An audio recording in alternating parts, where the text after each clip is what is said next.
So, members, just remember that we are being streamed live, so you need to turn on the mic and speak into the microphone when you're recognized, so that our virtual audience, whoever that may be, will be able to hear you. So, Commissioner Reed, please call the LATA meeting to order, ma'am. Thank you, Mr. Chairman. I'd like to call the LATA meeting to order. Rhonda, good morning. Will you call the roll? Good morning. Commissioner Reed? Here. Regent Aubrey? Here. Regent Creed? Regent David? Here. Regent Ewing? Senator Fields? Regent Finley? Regent Gill? Ms. Kincaid? Regent Levy? Regent May? Representative Mincy? Regent Meyer? Regent Pryor? Regent Seal? Regent Solomon? Regent Sterling? Regent Temple? Regent Wild? Mr. Williams? And Regent Williams-Brown. You do have a quorum. Great, thank you so much. We'll now move to item number 3, public comments. Are there any public comments? There are no public comments at this time. Thank you. Hearing none, we'll move on to item 4. Members, you've received a copy of the minutes from the April 26, 2023 meeting. Is there a motion to approve the minutes? Regent Meir, second by Regent Temple and Regent Seal. Do I have any opposition?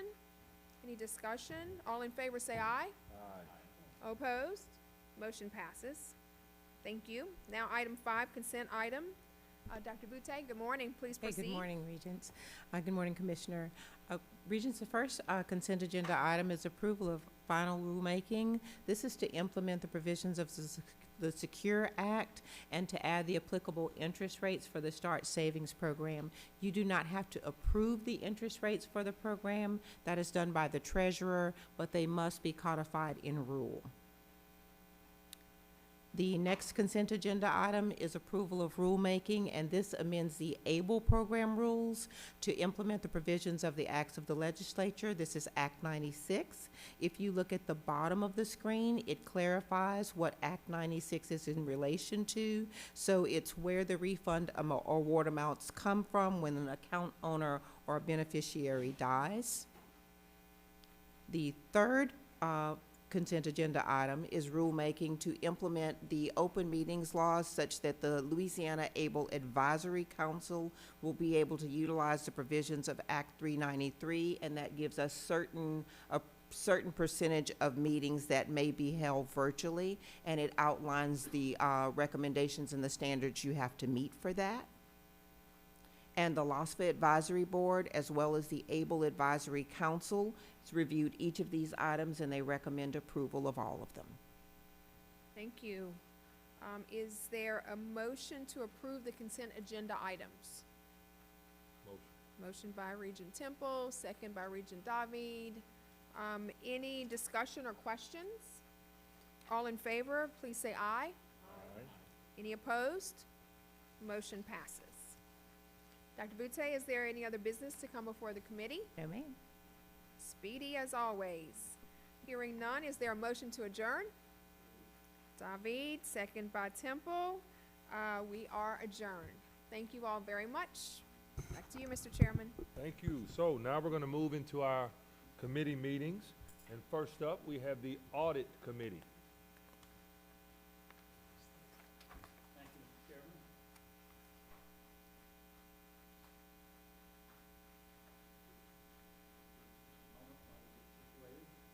I like that seersucker suit you got on. Seems to be popular, sir. Right. Right.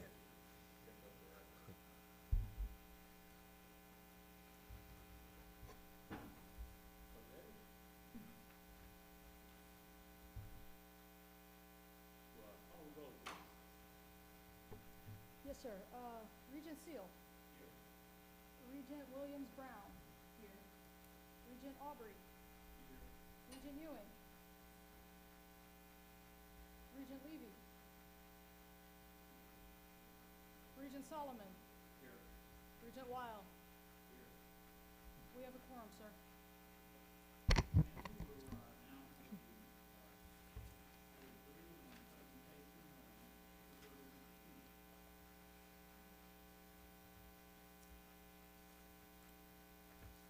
Thank you, Regent Seal. Laura Swallow is here to present the internal audit presentation. Laura?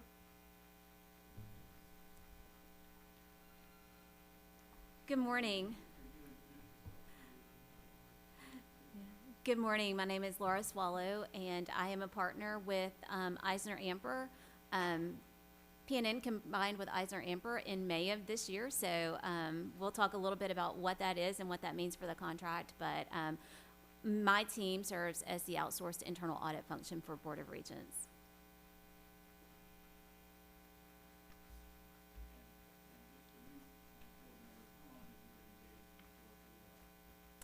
I believe we initially engaged in 2018.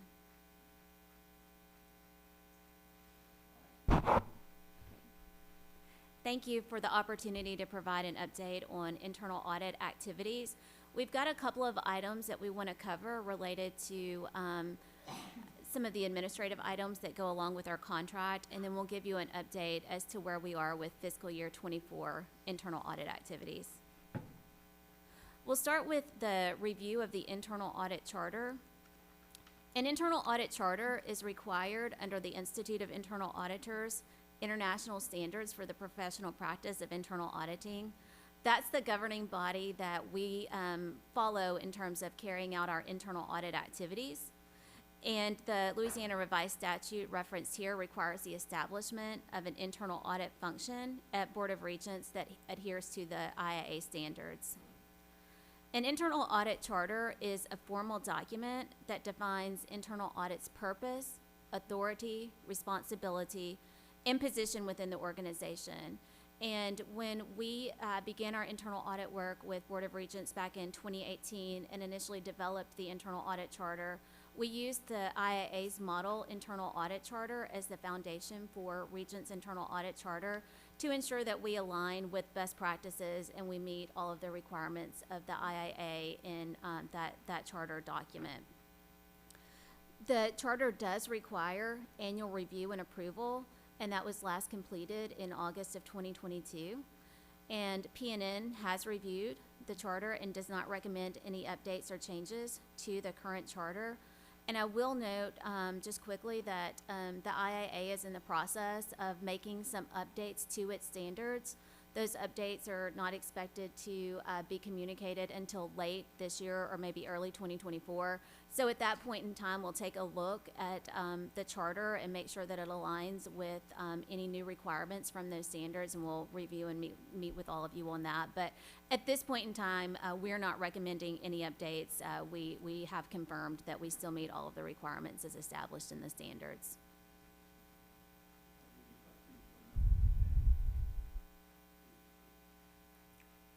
Senior staff recommends approval of the internal audit charter.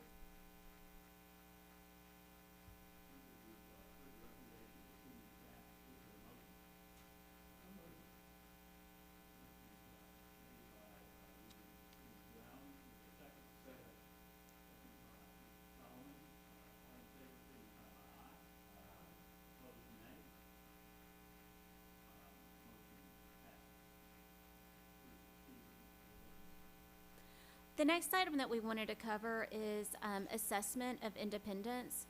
Another element that's required by the IIA standards is that internal audit must be independent and internal auditors must be objective in performing their work. And in the internal audit space, our mantra really is, if it's not documented, it didn't happen. And so we wanted to take this opportunity to share with you all that we've assessed our independence in serving as the outsourced internal auditor for the Board of Regents. And based on our assessment, no threats or impairments to our independence or objectivity were identified.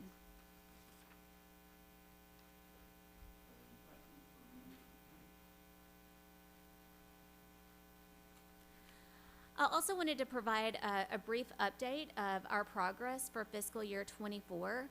We are in the midst of our risk assessment process right now to develop the recommended internal audit plan for the year. We've conducted a number of interviews, and we want to thank everybody who participated in those interviews for their time and the insights that they provided. And right now, we're in the process of analyzing the information that's been received so that we can, at the September meeting, present a recommended internal audit plan for approval. And the last item that I wanted to touch on, I mentioned this briefly in my introduction, but in May of this year, PNN did join EisnerAmper. EisnerAmper is a top 20 accounting firm. We're really excited about the combination and the access to tools and technology and additional support that combination will provide for us. That being said, for fiscal year 24, our internal audit services will continue to be contracted with PNN, and we'll continue going forward to lead this work out of our Louisiana offices with our Baton Rouge and Metairie-based team members.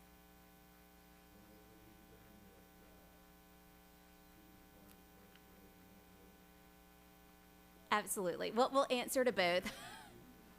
We'll answer to both.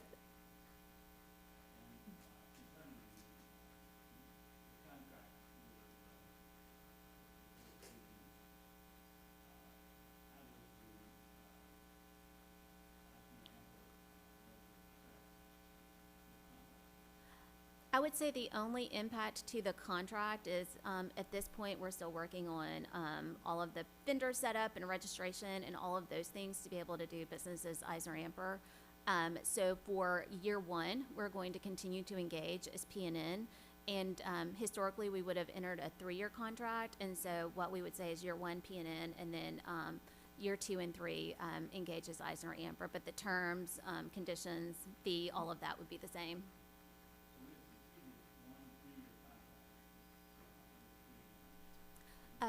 The 3-year contract will be starting we've completed several 3-year contracts as PNN. Effective July 1, we'll enter a 1-year contract as PNN that will go through June 30th of 2024, and then July 1 of 24, we would enter a 2-year contract as EisnerAmper. Yes, yes, sir.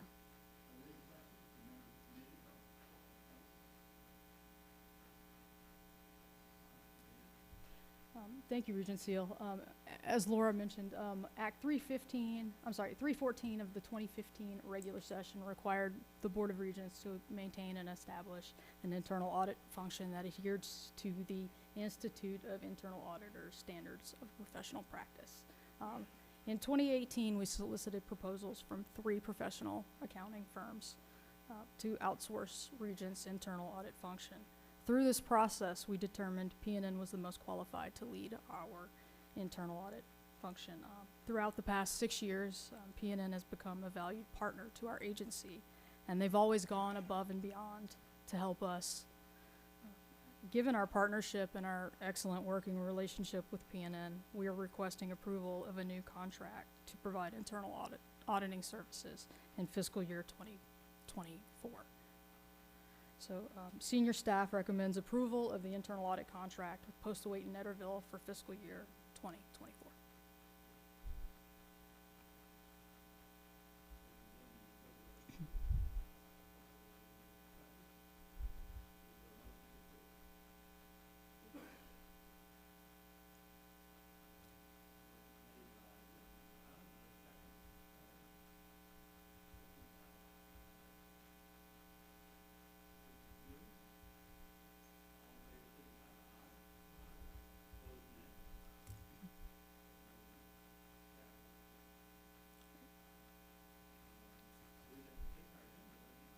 Sir, we have one other item under other business.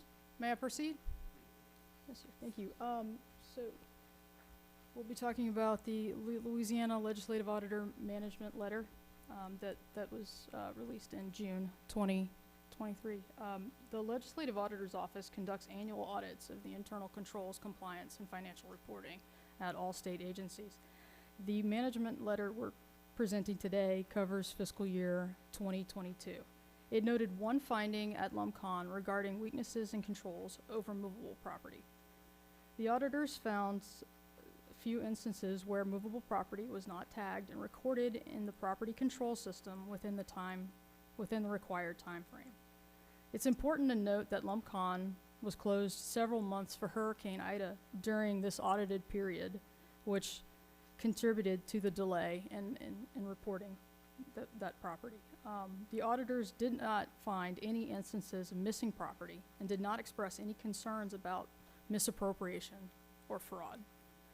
LumpCon management concurred with the finding and agreed to implement additional controls, procedures, and conduct staff training. LumpCon expects to complete these actions by October 31st. I'd be happy to answer any questions you have about the audit report. Yes, sir. No, sir, it's a little bit lengthy, but yes, sir. If you'd like, I can go into detail. Yes, sir.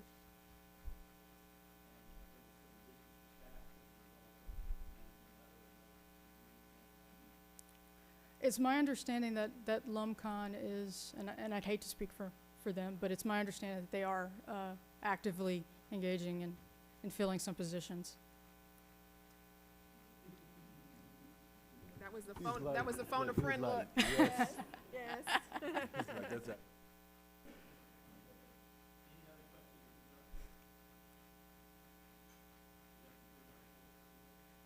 Yes, sir. Thank you.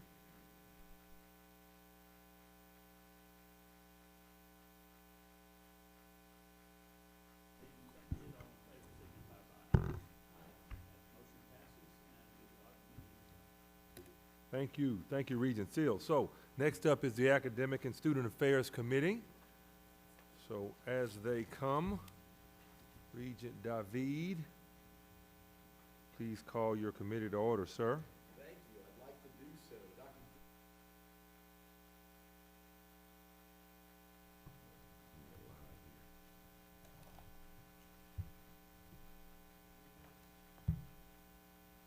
Regent David. Here. Regent Finley. Regent Creed. Regent Meyer. Regent Solomon. Regent Sterling. Regent Gill. LCTCS representative. LSU representative. Southern representative. UL system representative. You have a quorum, sir. Thank you, sir. Let's go move on to the consent agenda. Item number 3. Can you please proceed? Thank you very much. Yeah, so today's consent agenda is really just is two pieces of work. The first is a set of routine staff approvals that are very standard that we see regularly at meetings. I do want to mention one in particular that at Southern University New Orleans, they are changing their Department of Nursing to a School of Nursing. Again, today, really a theme of today is going to be surrounding healthcare, and so actions around healthcare I do want to point out to you today. So those are the routine staff approvals. They're changes in name, as I mentioned, changes in CIP code, things like that. The second is around the approval of the course articulation matrix. So this is an annual item that we bring to you as a board. Over the last couple of years, we have really worked hard to really try to create this matrix in a way which is much more functional for students. This articulation matrix has been in the state now for a long time, since 2011, when it was originally created by statute, and it is created in concert with the State Articulation and Transfer Council that has historically worked so hard on this. Just last year, we really began to work with the State Articulation Transfer Council to close the gaps on the matrix. There were lots of, if you went and looked on that matrix, you needed a good stiff cup of coffee to look at it. But if you did go and look at it, you would find all over it these enigmatic subjects called math **** or psychology ****.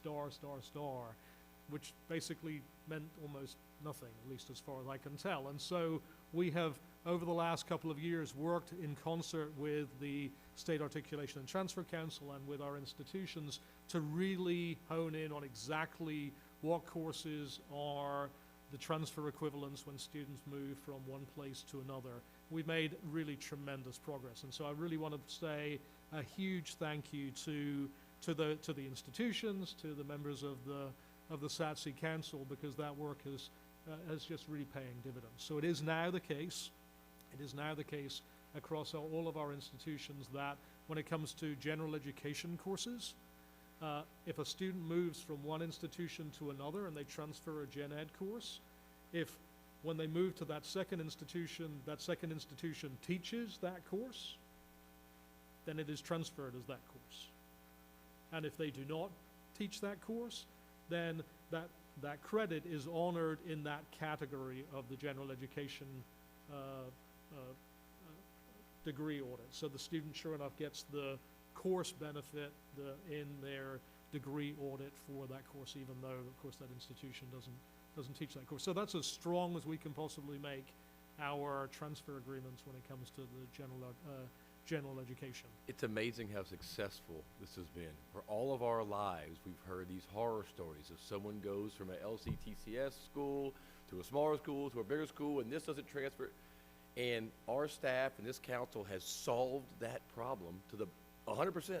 They're going to keep updating it year to year as we have new courses, everything else, but just it's neat to see problems solved like this It is that have been plaguing our students for a long, long time. I do want to sort of point out the fact that this is one line in the agenda, but it represents hundreds of hours of work across the system. And I do want to take as a point of privilege, give a huge thank you to some of my folk, Alison Vickner, who's sitting back there, Lupin LeMadrid, who has really carried most of the water on this, and then folk in our data team, Kim Kirkpatrick and Dawn Malonzo. They've really done unbelievable work. So.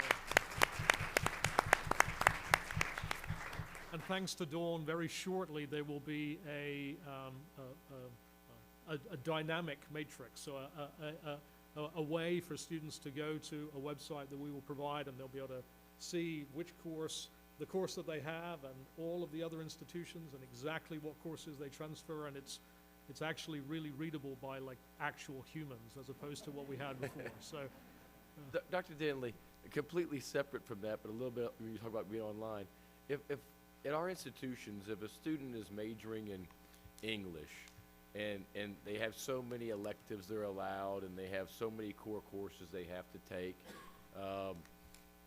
when they're filling out their schedule, is there some, I haven't done that in so long, is there some way when they pick an elective that's not going to count towards their degree, there's a red alert that, hey, wait a second, don't do that, you're going to waste time. You may want to learn that, but that's not going to work towards your degree. So they're making that decision with full knowledge. So some of our institutions have that functionality. So there are things called digital degree audit systems, and they are, different ones with different systems and different vendors and different student information systems that our institutions have varying degrees of functionality around that work. As you know, as part of the momentum work that we are undertaking as a state, all of our institutions are looking really hard at how do we create clean pathways, how to make sure that the courses that are on those pathways really are available. And sure enough, how can we signal both to students and advisors when, well, if there's a pathway, we want to kind of signal to you if you're kind of veering off the path. So I was visiting with a friend this morning who graduated high school with me, and he spent 7.5 years in college, and he graduated, but he's not a doctor. And I could never figure out, back then it was hard. We had books and you had to call. But even if you're getting C's or not getting great grades, you still ought to be progressing towards that. I had a lot of friends who just work sideways by scheduling and then thinking about what happens later. Maybe they didn't want to leave. Maybe so, maybe so. He we have enjoyed himself, welcoming that's for sure. institutions who want people to stay. So, yeah, exactly. Well, yes, sir. Sorry.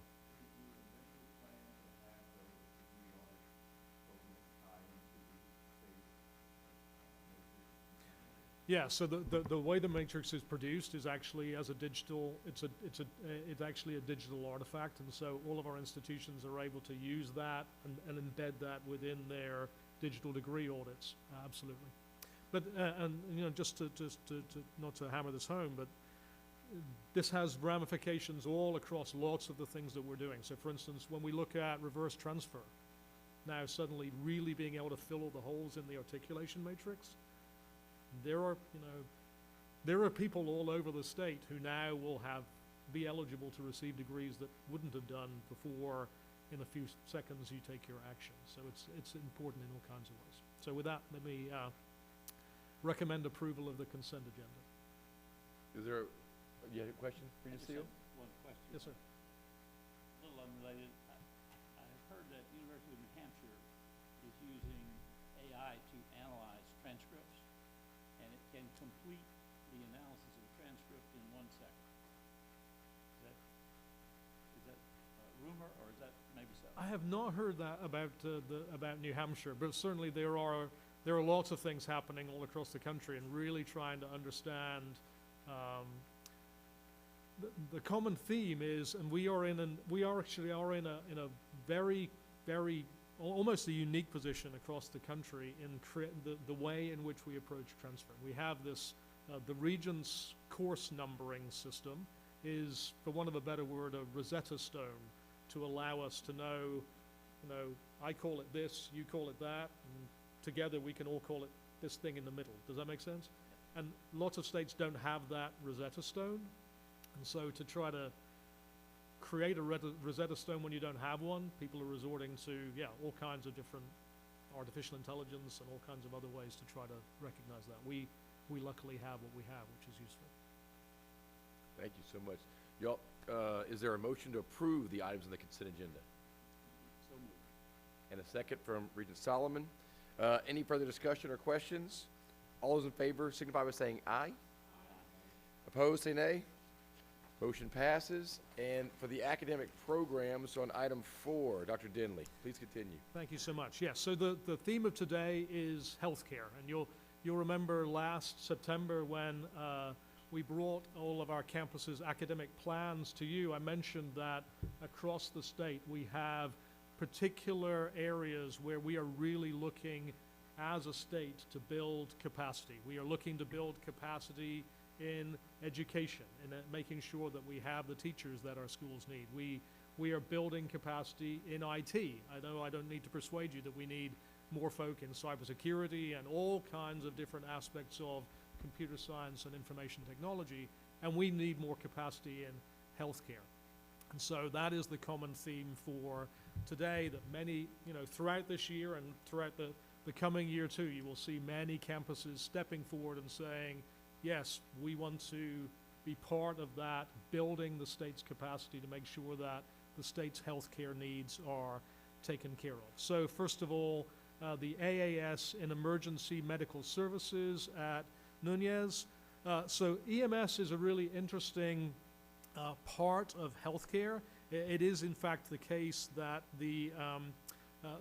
there are changes about to be made in EMS. The accrediting body for EMS has announced recently that the associate degree will now will begin to be required for people who work in that profession. Up until now, it has not required an associate's degree, but will in the future. And so Nunez is really making sure that as soon as that action happens, that we have the degree in place to make sure that people can be appropriately qualified to work in the EMS sector. They, of course, have and have had for some time the existing certificate program around EMS, so this doesn't require them to build a lot of new programming around this, but they are seeking to offer that AAS degree exactly to meet that need.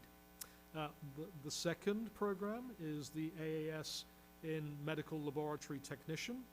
And again, this is Louisiana Delta really recognizing a very significant need across our state in making sure that we have the folk who are able to process those tests and make sure that we are able to get back what we need to when we go to the doctor and run our blood work and all of those kinds of things. And so that AAS in medical laboratory technician is really important.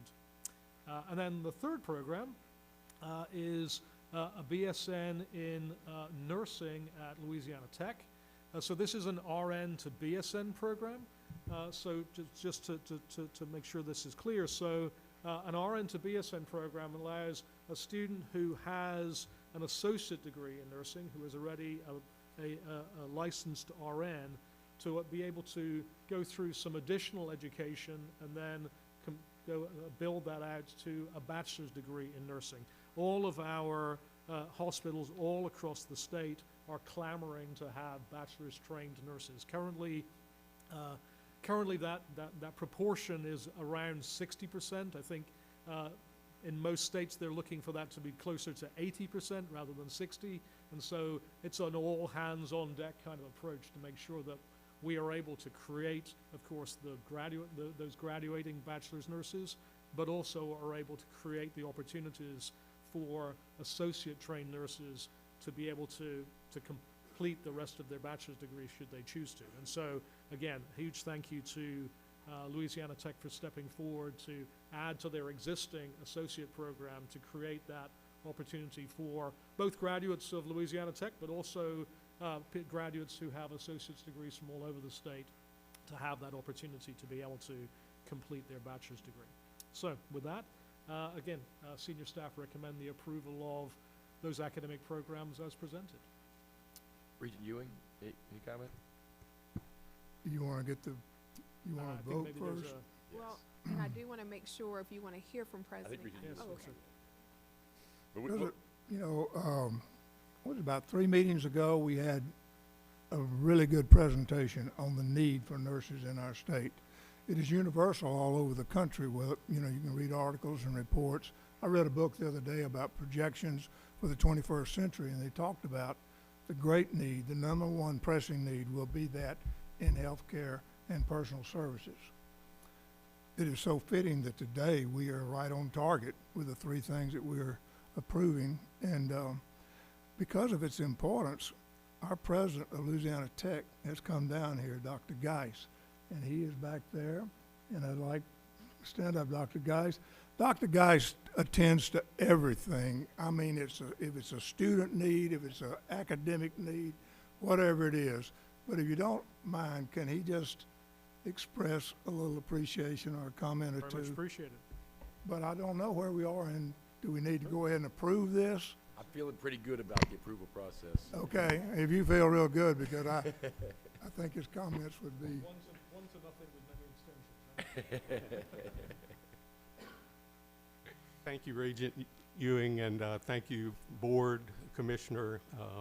It's great to be here with you. I've missed being around here, but we're so glad to be able to bring our ASN to BSN nursing program forward to you. I will tell you that there's a great demand for the nurses there. We have over 300 students in our program right now, and every one of those that graduates is going out and has multiple opportunities for growth.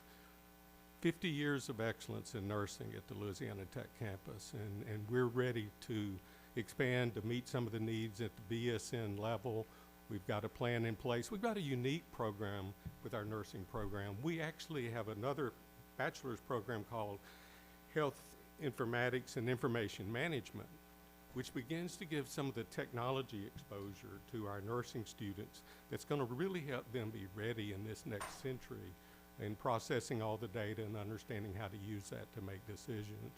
So it's putting those things together, and commitment of our faculty and staff to really meet that need out there is the reason we bring that to you today. I do want to recognize one of our professors of nursing, and actually the former department head for nursing in the back, and now she's the associate dean for undergraduate studies. She's continuing to advance, Dr. Donna Hood. So, and our dean of applied and natural sciences, as well as our interim provost, are all here today. Thank you. Thank y'all so much. Okay. Any questions?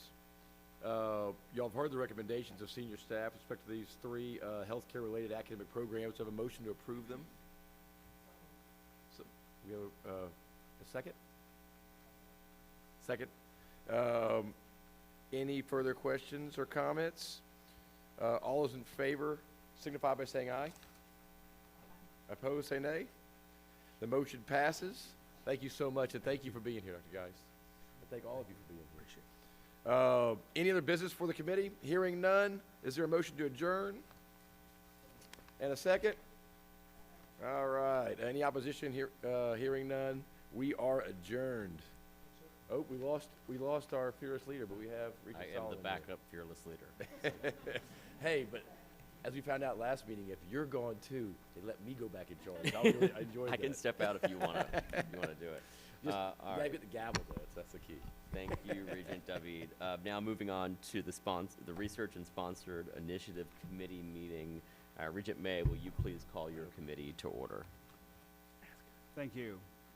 I'd like to call the Research and Sponsors Initiatives Committee to order. Ms. Robeson, will you please call the roll? Yes, sir. Regent Finley, Regent May, Here. Regent Aubrey, Regent Steele, Here. Regent Solomon. You have a quorum, sir. Thank you. Now for item 3, waiver request to appoint an endowed chair without a national search. Please proceed. Yes, sir. We received 2 requests from the University of New Orleans to endow chairholders without conducting a national search. The 2 chairs in question are the Freeport-McMoran Incorporated Chair in Environmental Modeling and the Coca-Cola Chair in American Jazz Studies. Both of these chairs we sent out for external review, and we've taken this off the consent agenda to give you a little bit more of a background about how we go through this process and what this process looks like from the staff perspective. So we send out for external review any request like this we receive. We ask the reviewers to submit comments in writing to us. These are the comments we received on the 2 chairs before you. Both comments note that in the view of the evaluators, these candidates would have likely won national searches if they had been conducted, and so they were highly recommended for approval by this board. But I'd also like to give you a sense of what the policy provision that is currently in place for the waiver of the national search is. When we adopted it, the purpose of the provision was campuses were experiencing years of disinvestment. They were having difficulty. National searches can be expensive. It requires flying people in. It requires usually hiring search firms to identify appropriate candidates. And so in light of this and in light of resource shortages that led to difficulties in attracting senior high-level nationally recognized faculty, we put in place a provision to enable campuses to appoint these chairholders without conducting the national search. Though we noted that there would be a rigorous review, we expected any candidate put forward to meet the basic standards that are set forth in policy for holding an endowed chair. We expected donor permission to request this waiver, board permission to make the appointment, and that any such appointments occur only infrequently and proposed only when the candidate meets relevant standards of appointment. I would note that it is on the Regent staff that we did not define only infrequently more clearly. We have received large numbers of these since the policy was adopted in 2016, totaling about 70 requests over 6 years. So that is a pretty extensive use of waivers in filling what amount to 323 endowed chairs statewide. So that is the policy under which we operate.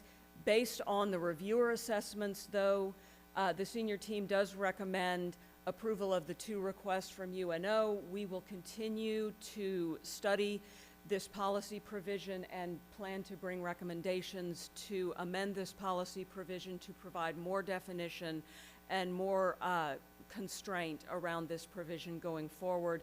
I'll talk about that a bit more in the next agenda item. But for now, for the 2 requests from University of New Orleans, we recommend approval. Is there a motion to approve the waiver request? Thank you. Any discussion or questions? All right, all those in favor signify by saying aye. Aye. Motion passes. Thank you. And now we'll move on to the NACUBO. I assume I'm saying that right? You are saying that The correctly. National Association of Colleges and Universities Business Officers Endowment Programs. Yes, sir. So in 2021-22, we asked the National Association of College and University Business Officers, or NACUBO, to provide us with a comprehensive report on the operations of the current endowment programs that are run through the support fund. These comprise 4 programs and 5 different areas in which funds can be matched for permanent endowment at campuses. I wanted to give you just a brief overview of these programs, how much money we're talking about, how many slots we're talking about, just to give you some context before we walk through the recommendations, the findings and recommendations of the consultants engaged by NACUBO. Endowments comprise about 30% of all the funds expended through the Board of Regents support fund since 1987. Endowment matching, you hear this from me all the time. This is indirect support for the campuses in the sense that all of the funds that we spend on endowments are never expended by the campuses. We provide the dollars, they're matched with non-state dollars, they establish a permanent restricted account, and that account generates income that's supposed to be used year over year for the activities that are designated. For example, an endowed chair in environmental modeling, the expectation is that the donor in requesting the match for the chair has set parameters, including the discipline, but could be other parameters around that chair. We've provided the match on the expectation that those parameters will be respected, and the income is to be used only for the chair as defined by the donor and within the policies set forth by the Board of Regents. In terms of our structure, we have endowment programs across almost all 4 of our constitutionally designated areas in which we can expend dollars. We have endowed chairs, which we consider to be kind of the pinnacle of the support fund. The purpose of endowed chairs is to build quality and capacity of Louisiana higher ed by recruiting superior faculty, superior senior faculty from outside the state to come to Louisiana. This is why we're so concerned about filling chairs without national searches, because how does that increase the capacity of Louisiana when the faculty member who's filling a chair is already in state, is already at the institution, and is simply moving to a somewhat different designation? So that is our endowed chairs are kind of the pinnacle of the support fund. They are the only endowment program mentioned in the Constitution. Recruitment of superior graduate students, we added endowed graduate scholarships to provide a permanent base of support for graduate students at any level, from master's students all the way up to postdoctoral fellows, to be supported on our campuses.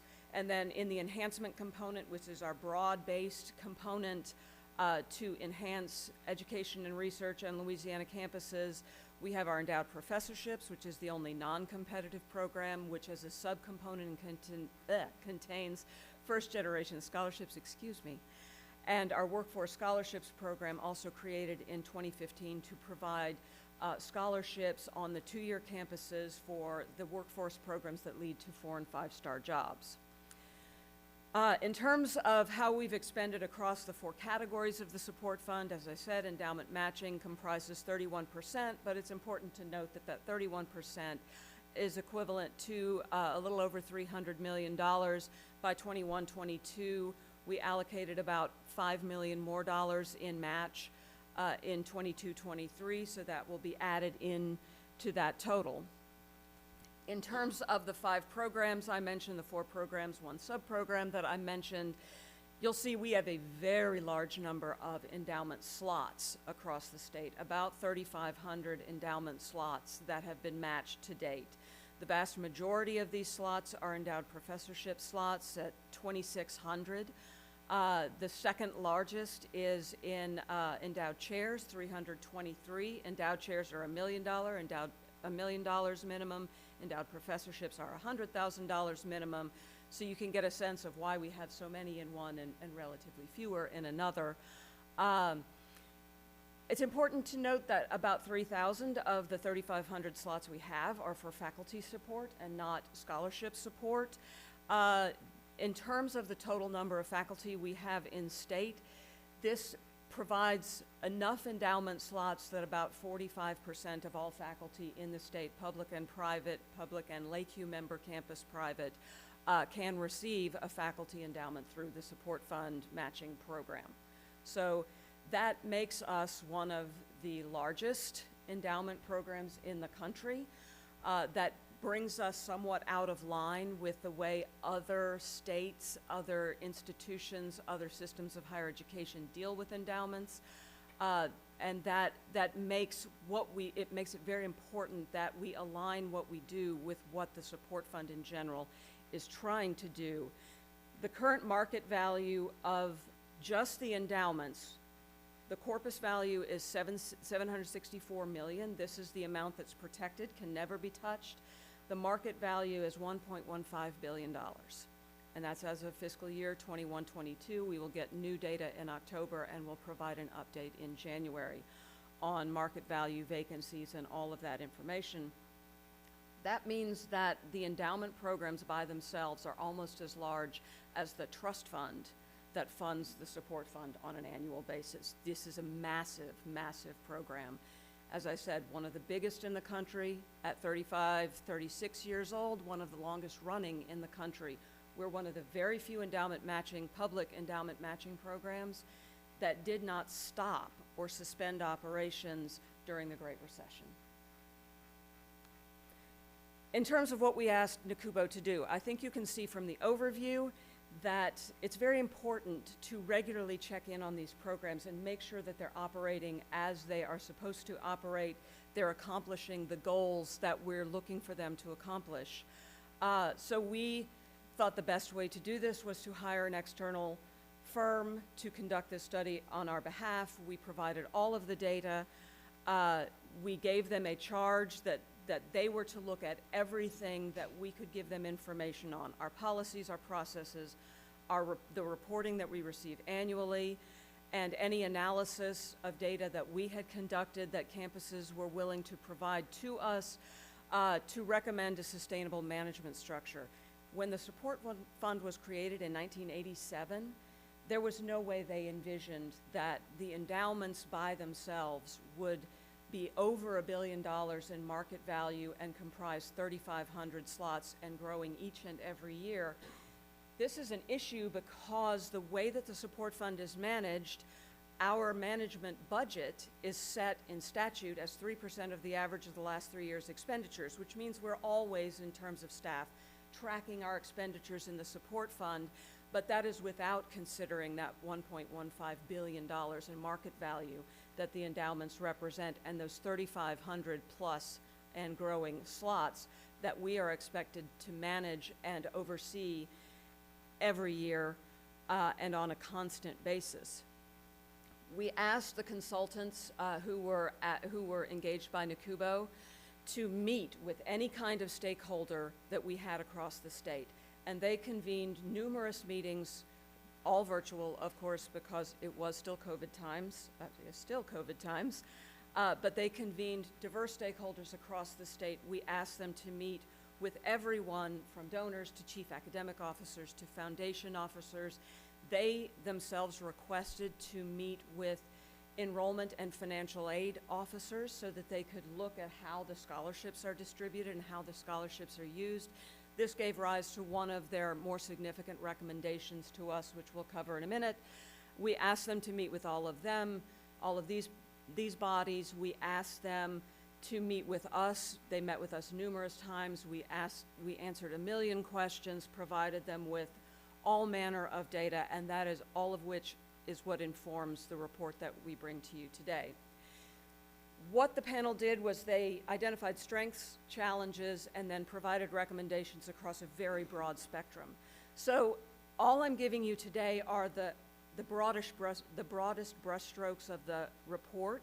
You can go to your board materials. The report is there for you to read. We'll also be releasing it publicly as soon as this meeting is over. Excuse me. So among the strengths, They noted that these programs are very widely recognized statewide, particularly among donors. Donors are very aware that these programs exist. Donors are very interested in giving to these programs because of a perceived prestige factor that's associated with the donations that they provide. Alignment of endowments with areas of need. We did this in 2016. We rewrote all policies with board approval to say any proposal that comes to us has to show clearly how the investment of state dollars is aligned with campus, system, higher ed, and statewide areas of need. Program and investment policies include best practices for endowment management. We were pleased to see this, that one of the questions we asked them is, how are we out of step with what's happening nationally in terms of managing these kinds of endowments? They said the policies are exactly right. They include all the best practices that we would expect to see. The consultants who were engaged, just to note, were both endowment managers and fiscal managers on campuses, so they were looking at this from a campus management perspective and from a combined about 75 years of experience. And finally, giving us a pat on the back, which was very nice, they noted that the campuses and donors had indicated that the staff at the Board of Regents is very responsive, and that the staff is always willing to collaborate to help find solutions to some of the difficult problems that come up with these endowments. In terms of challenges, none of these should be much of a surprise. Every year we bring you a list of professorships that is much too long for us to possibly fund with the monies we have, so this oversubscription causes delays. Some donors are waiting to receive matching because campuses are oversubscribing these programs. Faculty endowment levels are significantly lower than at non-Louisiana institutions. Those of you who have been on this board for a while know that we have done studies on this and brought the data to the board that show that no state beyond Louisiana establishes faculty endowments at a level of $100,000. It simply doesn't provide enough revenue to be meaningful in the faculty support context. So faculty endowments nationally, endowments for instructors and adjuncts can start at $250,000, but usually they're $500,000 and above.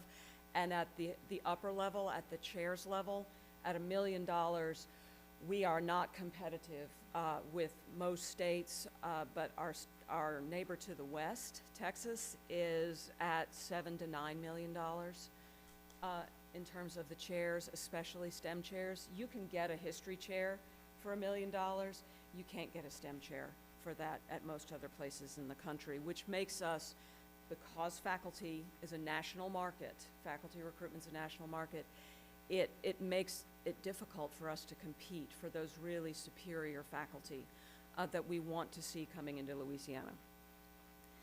Third, spending from endowment proceeds is very low and inconsistent. We have currently in policy a threshold of 4% spending. We don't come anywhere near hitting that. Last year we were at about 3% spending, and year over year it really boomerangs in terms of spending levels. The value of these endowments to academic missions and research missions of campuses is in the spending, not in the receipt of the dollars and the investment of the dollars. If you don't spend, there is no academic benefit to these endowments. And finally, they were very concerned, I said this would come up, the awareness of endowments on the campuses. Unless you hold one, you don't really know that they exist, but that's especially true in terms of scholarships. In talking to admissions staff and in talking to financial aid staff, they said, we don't know what scholarship endowments you're talking about. We've never heard of them. That is a major, major concern for us, because you can't distribute scholarships that aren't widely known. So those are the challenges. In terms of areas of recommendations, they ran the gamut. They went everything from big picture, big issue, general program questions, all the way down to how The Board of Regents staff and the campuses are administering the programs. So just to give you an overview of the major recommendations, they recommended boosting the minimum corpus level in endowed chairs. That was number one because we're simply not competitive nationally. They recommended suspending or replacing the endowed professorships program, retaining first-generation scholarships because those are targeting a very important part of our population in Louisiana. You can read more about the recommendation related to professorships and what they're recommending to replace it with in the report. But their view of endowed professorships was one that at $100,000 they're simply not effective, but two, we've got 2,600 of them and growing every year. We added another 75 in fiscal year 23. So we have enough. We have sufficient endowed professorships, and maybe it's time to look at another approach. Restrict new match requests. So every year campuses submit requests for new matching across all of our programs. We restrict new match currently by vacancies. If you have a long-term vacancy rate defined as 2 years or more of more than 20%, you cannot request new ones until you take care of your existing ones. They're also recommending we do a similar thing with expenditures. If you're not expending sufficient dollars, you should not be requesting new dollars in matching from Regents until you have figured out a way to handle your expenditures. They recommended that we as staff, they did not excuse us from their recommendations, we provide more guidance and training on reporting requirements. To this end, in the first week of September, the Senior Endowed Programs Administrator and I will be running webinars on our annual fiscal reporting, and we will do regular training for the campuses on how to be responsive to the data that we need. Add public reports to the Regents on annual results. We will start bringing these to you in January, just to give you an overview of where we are with the programs. And this is going to be a big and potentially contentious recommendation. Implement a minimal management fee on campuses with more than $10 million in endowed chairs corpus. This is only endowed chairs corpus, which comprises 11 campuses, and this is to support program operations. This is to help us have the staff we need to oversee and manage these 3,500 and growing accounts appropriately. In terms of next steps, we will take the next steps we always take when we are considering policy changes in the support fund. We have already begun to engage stakeholders. On last Friday, I provided we had a support fund planning committee meeting, which is one of the advisory committees to the support fund, comprised of representatives from all of the systems as well as several government agencies. We had a meeting to talk through just the broad overview of the NACUBO report, which, as I said, will be publicly released when this meeting is done.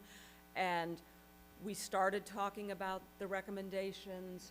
We will continue those conversations. We, just like our external consultants do, we engage all stakeholders that we can get a hold of to provide their feedback, to provide their recommendations, to provide any ideas that they have. Throughout the early fall, we will have numerous of these meetings. From these meetings, we'll develop priority recommendations. We'll draft up policy changes. We will circulate these again through all of our stakeholders, give them a chance to look, give them a chance to wordsmith before we bring any policy recommendations to the Regents for consideration in spring 2024. Note that our endowment programs are run by different policies. There are program policies which determine how we operate the programs, how they reach their goals, and so on. There's also an investment policy that guides how foundations and other investors are investing the funds that are related to these endowments.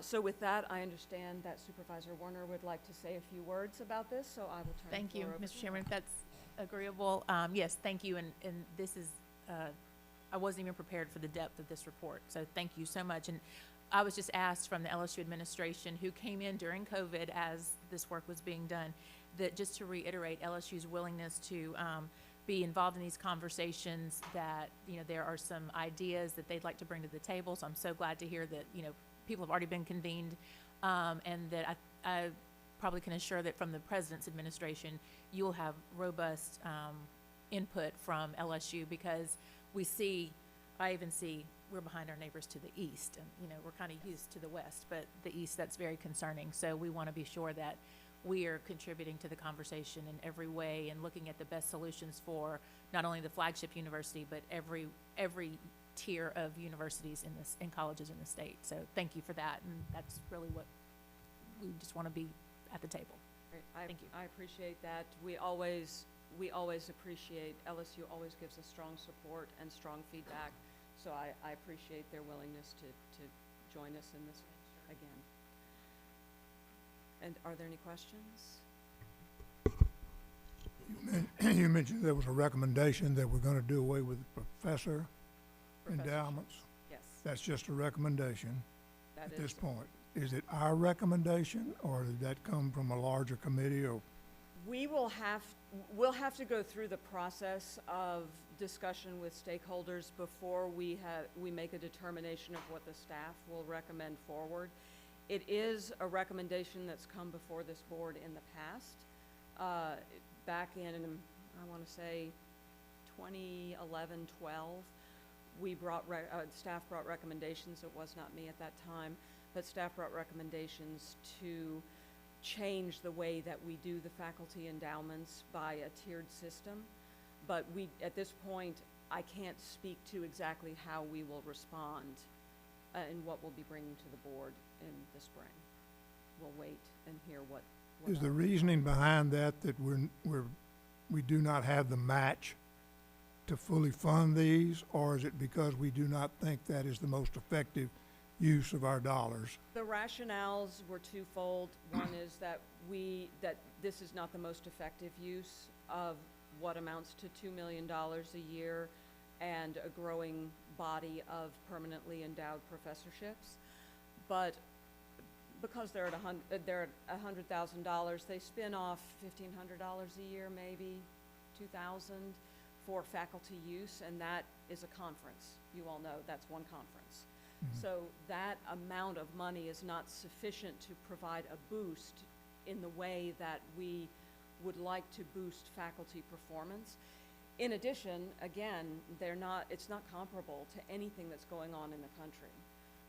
When you see the number of professorships we have in the state, when external evaluators see the number that we have in the state, with some campuses having more professorships than professors, and some campuses having set goals of one professorship minimum per faculty member in the college, in the department, in the unit, they become less and less meaningful as a faculty incentive, as a faculty reward. So they're looking at those things, but they're also looking at 2,600 plus slots already extant permanently. How many more do we need? Well, if you go to like scholarships for first generation, or for any other purpose in the way of scholarship, then that is a direct infusion that helps the student. Yes, which is why they recommended retaining endowed first generation scholarships regardless of what we do with professorships. What say will we have over that insofar as designing the criterion that each university will abide by or be guided by? We set that in policy. So you all, what will happen if we decide in consultation with all of our stakeholders and partners that we want to bring recommendations for policy changes, we will bring those to you for approval. And the Board of Regents will make those policy changes? Yes, sir. Okay, thank you. Appreciate your report. Absolutely. Yes, sir.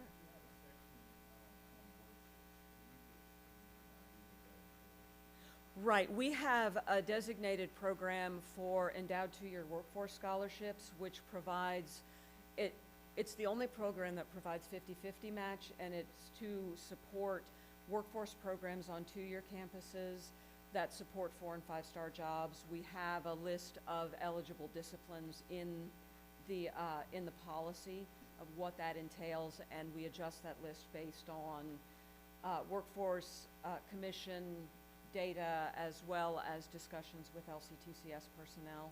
But that's, we provide, I can give you the number, if I can just go back for a moment. If you look at the workforce scholarships, we've done 7.6 million since its establishment in 2015 on 13 campuses, so every campus except Northwest Technical Community College, which has recently become eligible. Every campus has received some dollars through this, and we've matched everything that was submitted to us. It's for these academic and workforce programs, yes, sir, to support students. It's 100% student support in terms of the revenues. Thank you for your report. I look forward to the discussion with the campuses, and I'm very interested in seeing or hearing how the smaller campuses, particularly those in rural areas like Natchitoches and Hammond and Grambling and Ruston, and how they'll respond. They often don't have, while we recognize there are 2,800 endowed professorships, when you look at many of those institutions, they're not in the metro areas or have a lot of the corporate support that you'll find the numbers, I would believe, to be skewed to some of the more urban institutions. Maybe not, but I can actually answer that question now if you'd like me to. I'm looking forward to having their input Yeah, into absolutely. how they respond to those. There are some campuses who just have not had the development and the fundraising capabilities to participate at such levels. So raising the bar may exclude them, but I certainly would be open to there being exceptions made as we go forward so that it can help undergird some of those smaller institutions. And I would be, curious to know how the recommendations as a whole continue to impact historically black colleges and universities across the state.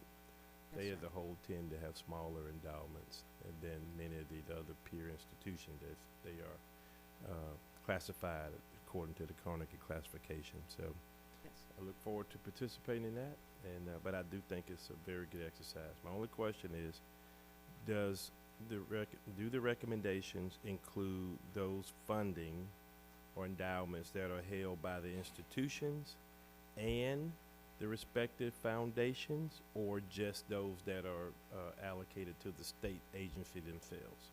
This only affects endowments that were matched by the support fund. The way the support fund is structured, all support fund dollars have to be provided to institutions. So in terms of ownership of the endowments, any support fund endowment is owned by the institution permanently, but most of them are managed by the foundations. But any endowment, any endowed funds that a campus holds that are not matched, that are wholly donor provided, those are not affected by anything that we would do.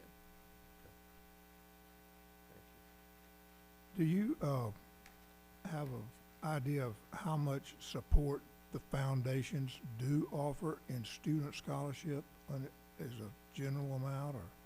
No, we don't actually gather data from the foundations in terms of support they offer that is not through the support fund. Through the support fund matched endowments, I should say.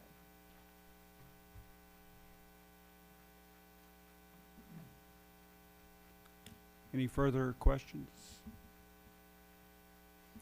Well, thank you, and thank you for all your engagement.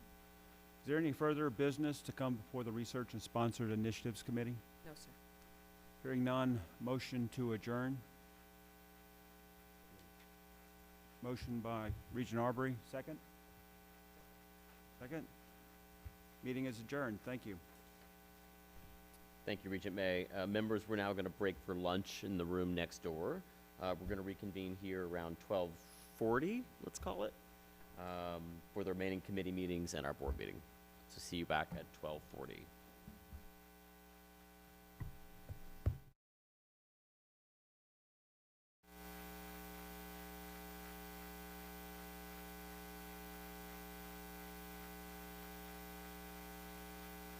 We gave a couple more minutes But we're gonna resume the committee meetings with statewide programs committee meeting. And so that being said, Regent Meyer, please call your committee to order, sir. Okay, we'd like to call a statewide programs committee meeting to order.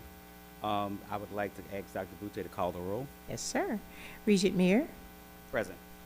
Regent Pryor. No, he's here. He's here. He's here. Regent Aubrey, Regent Ewing, Regent Finley, Regent Weil, He's here. okay, and Regent Williams Brown. Mr. Chair, we do have a quorum. Thank you, Dr. Boutte. Our first action item is item number 3 on the consent agenda. Please proceed. Yes, sir. This is approval of rulemaking, just as you did Regents for LATA. This is to approve Act 393, and this is with respect to the LOSPA Advisory Board. This is the opens meeting laws provisions that allow them to meet virtually for a specified number of meetings during the year. The next consent agenda item is rulemaking to implement Act 287 of the legislative session. This is changes to the MJ Foster program. Next, rulemaking to implement Act 279. This creates the Patriot Scholarship for Louisiana National Guard members. D, rulemaking to implement Acts 267, 224, and Act 405. The footnotes at the bottom, these are TOPS curricular additions and changes. Tuition waiver for 100% disabled veterans. Note that if they have a tuition waiver and that individual was also eligible for TOPS, you can't get a tuition waiver and receive a TOPS award. This is the same way it works for regular National Guard. Act 405 amends Louisiana residency definition for certain TOPS recipients. This was an issue that we brought to the legislature as we are asked to do as LOSFA on numerous occasions, and we've had it sponsored, so this was a cleanup provision. And those are the acts of the legislature, if there are questions. Okay. Then next, we have approval of TOPS exceptions. These are the exceptions for continuous enrollment and enrolling in the number of required hours for each academic year. And then next, we have the home study provisions. As you know, this is a provision that allows us to provide an exception for a student who could not, through circumstances beyond their control, complete the entire 11th and 12th grade year of a home study program. The LOSFA Advisory Board has reviewed each of these agenda items, and they do recommend consent of all of them. Okay, thank you, Dr. Boutte. Members, you've heard the recommendation of the LOSFA Advisory Board. Is there a motion to approve the consent agenda? Can I have a question, please? Last year, we allocated some money from the TOPS program to the MJ Foster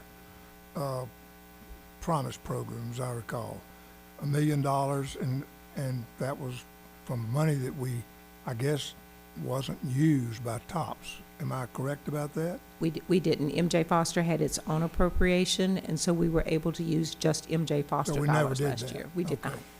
All right. The other thing that I wanted to know is, I see we continue to have some adjustments to the TOPS program. We gave back didn't we give back out of the budget this year about $20 million that we did not Yes, sir. use? Mm-hmm.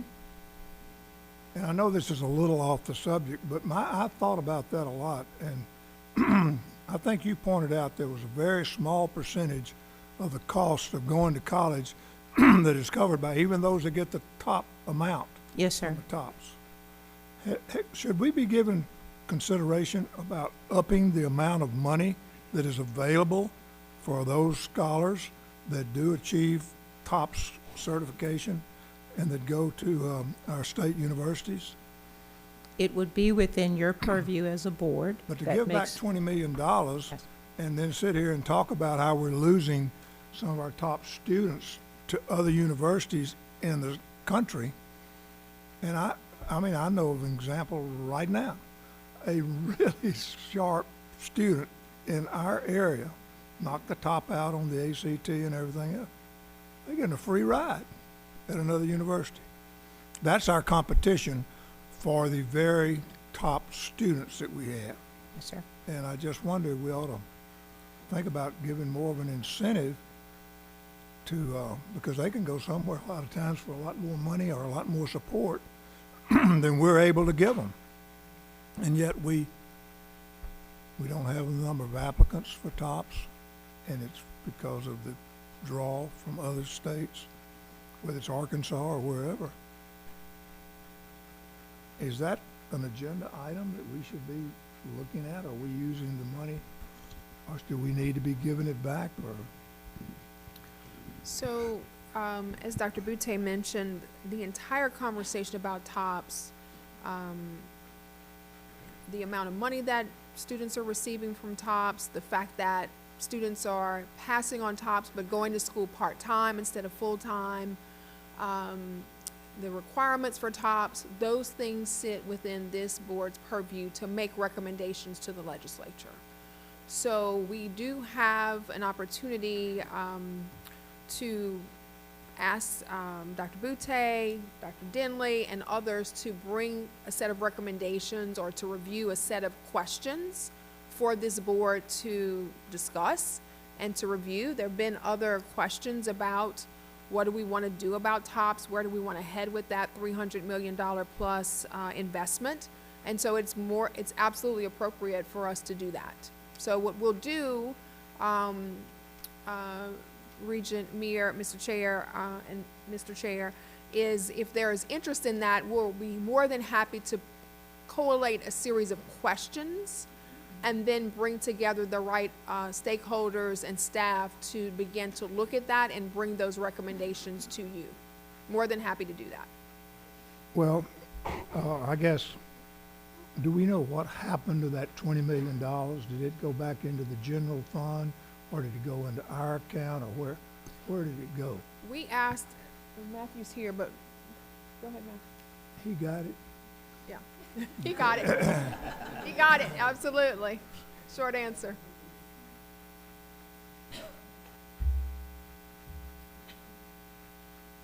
I can honestly say I was not prepared for that question, but I can't answer it. That money did go back into the general fund and was used in the supplemental appropriations bill, but we were able to get some of that money for campus safety and workforce initiatives deposited into the higher ed initiatives fund. Because, you know, if we've got money that we're trying to continue to support education, whether it's TOPS or whether it's Go Grants or something, if that $20 million is not going to be spent here, I don't know how we could get it that it would then be spent for education purposes at some level, either in our community colleges or universities. And since I was there when we created TOPS, I guess I've been kind of attuned to it for a long time, and I do think it provided a good incentive for a good number of students for a good long time. But apparently, that is dropping off a little bit now, that there are other competing opportunities, advantages. I did not really recognize until you mentioned then that part-time people Don't receive TOPS. pass on it and they work part-time or they go to school. Right.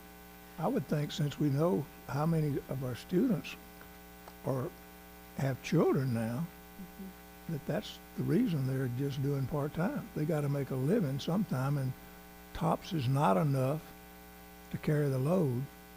And there would be enough to carry a load to support a whole family, but it's bound to have an effect. I hadn't thought about that till you mentioned that. Yes, I'm just asking for the most proficient use of the funds we've got to provide incentives, not only for our best students, but also for all students. And we have a huge problem in our community colleges with so few people graduating, about 20%, but we know why. They're having to work, they're back and forth, they have families, and it's, I don't know, we need to continue to push that. I've always been concerned about where we're going to price ourselves out of the business of educating our population.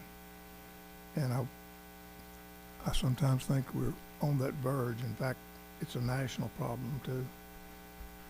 Thank you. That's correct. Thank you, Regent Hewin. Let's go ahead and pass the consent agenda. I wanted to recognize Regent Williams-Brown to approve the motion, and a second by Regent Pryor. Any other discussions or questions regarding the consent agenda? Hearing none, all in favor say aye. Any opposition? Motion passes. Under other business, we have something very positive to share, so I'm going to turn it over to Dr. Boutte. We are very privileged and pleased to announce that Louisiana is, for the second year in a row, I think we fell off during COVID by about 0.4%, being number one, but we regained our stride last year and we're number one, and we are number one again this year in FAFSA completion. And as of July 28th, we were number one, and so we checked to make sure we were still number one before this particular meeting. And actually, as of August 11th, we have increased our percentage. We're at 69.7% FAFSA completion statewide. So big shout out to our LASFA programs team, and big shout out to our partners at the institutions and at the Louisiana Department of Education that work with us on doing this important work and outreach work to students. Thank you. Thank you for sharing, Thank you, sir, Dr. for Boutte. letting us brag. Thank you. Can I just add one point to the kudos to this fantastic team? I think, Dr. Boutte, we saw an article that 4 states have added FAFSA requirements Yes. to their own policies in other states. And to a state, they've already reached out to Louisiana to ask, Yes. how are you doing this? So as we go to national conferences, people will reference Louisiana being number one and then say, oh, we have legislation, or we're trying to do that, or can you tell me who to call, or how did you do it, or what about the outreach to students? So it's an exciting opportunity for us to celebrate good work, but also it's a model for the nation that others are looking to replicate. Our team has been on calls during the past couple of weeks with the majority of those states. So it's really, really good, because I can remember going to meetings in College Access, and they look at you and say you're from Louisiana, and they dismiss just about everything you say. And now that doesn't happen anymore. So we are very, very proud of the great strides we've made. Great, great. I have another question Sure. about TOPS. Regent Troy. When someone does not, when someone uses their TOPS or receives a TOPS, but does not graduate in a certain amount of time, has there ever been explored to make them pay it back? Yes. Actually, we've had that bill passed, or I'm sorry, bill introduced multiple times. The fiscal impact of that is that it's usually going to cost you more to try to collect that than it is to be able to not do it. When a student loses their TOPS, or when a student uses all of their TOPS, which is 8 semesters, and let's say that that student doesn't finish in 8 semesters, well, the 9, 10, 11, or 12th semester is paid by that student's own pocket. If that student loses TOPS and doesn't retain it for those entire 8 semesters, the price to pay is that you're now paying the cost of college. And as Regent Ewing said, it is covering the 16-17 amount of tuition. We're in 2023, so there's a big gap.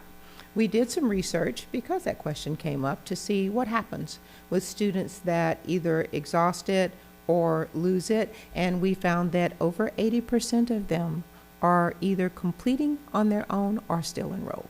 And those are pretty great odds. Thank you, Dr. Boutte. Yes, sir. Any other questions?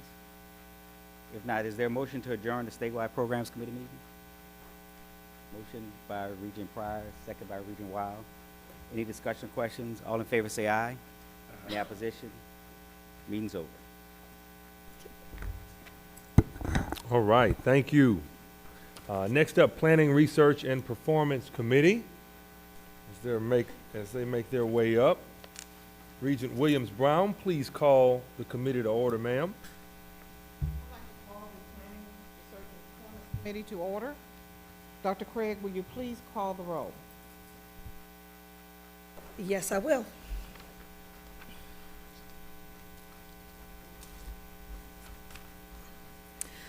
Regent Williams-Brown. Regent Pryor. Regent Creed. Regent Finley. Regent Sterling. Regent Weil. Regent Gill. Ma'am, you have a quorum. So, go ahead, I'm sorry. Yes, so the first item that we're going to discuss today on the consent agenda is to discuss our proprietary schools. We have two renewal applications for you today, Texas Wesleyan and Western University of Health Sciences, as well as one new program in Lafayette. It's for game design and production at the Academy of Interactive Entertainment. And then we have 22 renewal applications. And senior staff recommends approval of the items on the consent agenda. If you have any questions, I am happy to answer. Thank you. Members, are there any questions? You've heard the recommendation. Is there a motion to approve the items on the consent agenda? We have the approval of Regent Sterling, second by Regent Pryor. Any discussion? Any further questions? All those in favor signify by saying aye. Opposed, say nay. Motion passes. The next item on the agenda is an update to the Regent's Early Childhood Initiative. Given on by the Program Director of Early Childhood Initiative, Michelle. For this item, Michelle, please proceed. I want to say a few words first. I cannot go without speaking a little bit before Michelle starts. We are very excited to present to you all of the work that we have been doing in early childhood initiatives here at the Board of Regents. It speaks directly to what Regent Ewing just said. We have students in our institutions and they are parents. And we consider access to quality childcare a barrier to completion. And so we are tackling this with several initiatives that Dr. DeMolinaire is going to talk with you about, and I'm going to turn it over to her. Thank you. Why is early care and education important for our children and the future of Louisiana? And I just want to give you a few facts to start with. Did you know that child care issues result in more than a $1.1 billion loss in revenue for Louisiana's economy? $1.1 billion. Did you know that the 90% of a child's brain is developed before the age of 4? Children that attend high-quality early care and education are 25% more likely to graduate high school and 4 times more likely to complete a bachelor's degree. Children that experience high-quality child care also earn up to 25% more than their peers that did not attend high-quality child care. So we have this initiative, the Cradle to Career, and I wanted to talk about 1 in 5 college students today are student parents. Now that number is statistics from 2017. It's now, it hasn't been released yet, but it's going to be 1 in 4, which is 25% of our college students are parents. 43% are single mothers. 53% are students of color. 42% are enrolled at community colleges. 18% attend for-profit institutions. 17% attend public four-year institutions. And over half of our student parents have children under the age of 8. And 40% have infants and toddlers. Quite a few. So what are the benefits of having an early learning center on campus? High quality childcare, as I've said, it gives us a broad impact. It provides us a significant positive impact on children, their parents, and the economy as a whole. It supports the academic success of students.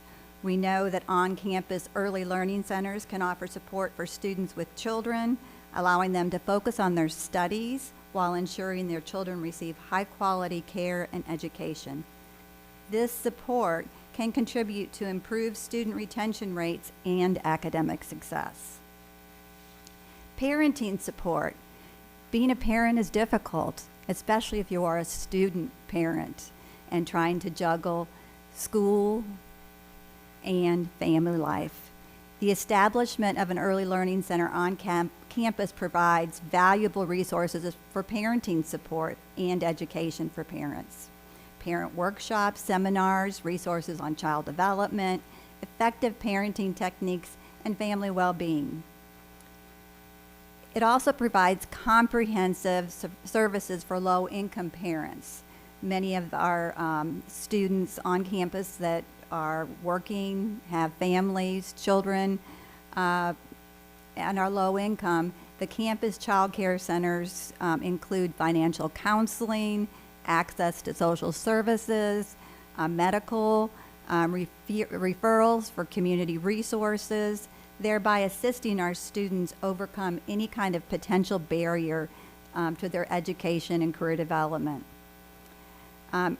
Research conducted by Barr and Gibbs in 2022 underscores the positive impact of high-quality early childhood education on children's overall development. Children enrolled in such programs tend to perform better in school, achieve higher levels of educational attainment, experience improved health outcomes, and eventually have higher household earnings. Community building. The presence of an early learning center on campus contributes to the community building by fostering connections among students, faculty, staff, parents, and local residents. It creates a shared space where individuals from diverse backgrounds can come together, exchange ideas, and collaborate on various initiatives. Recruitment and retention.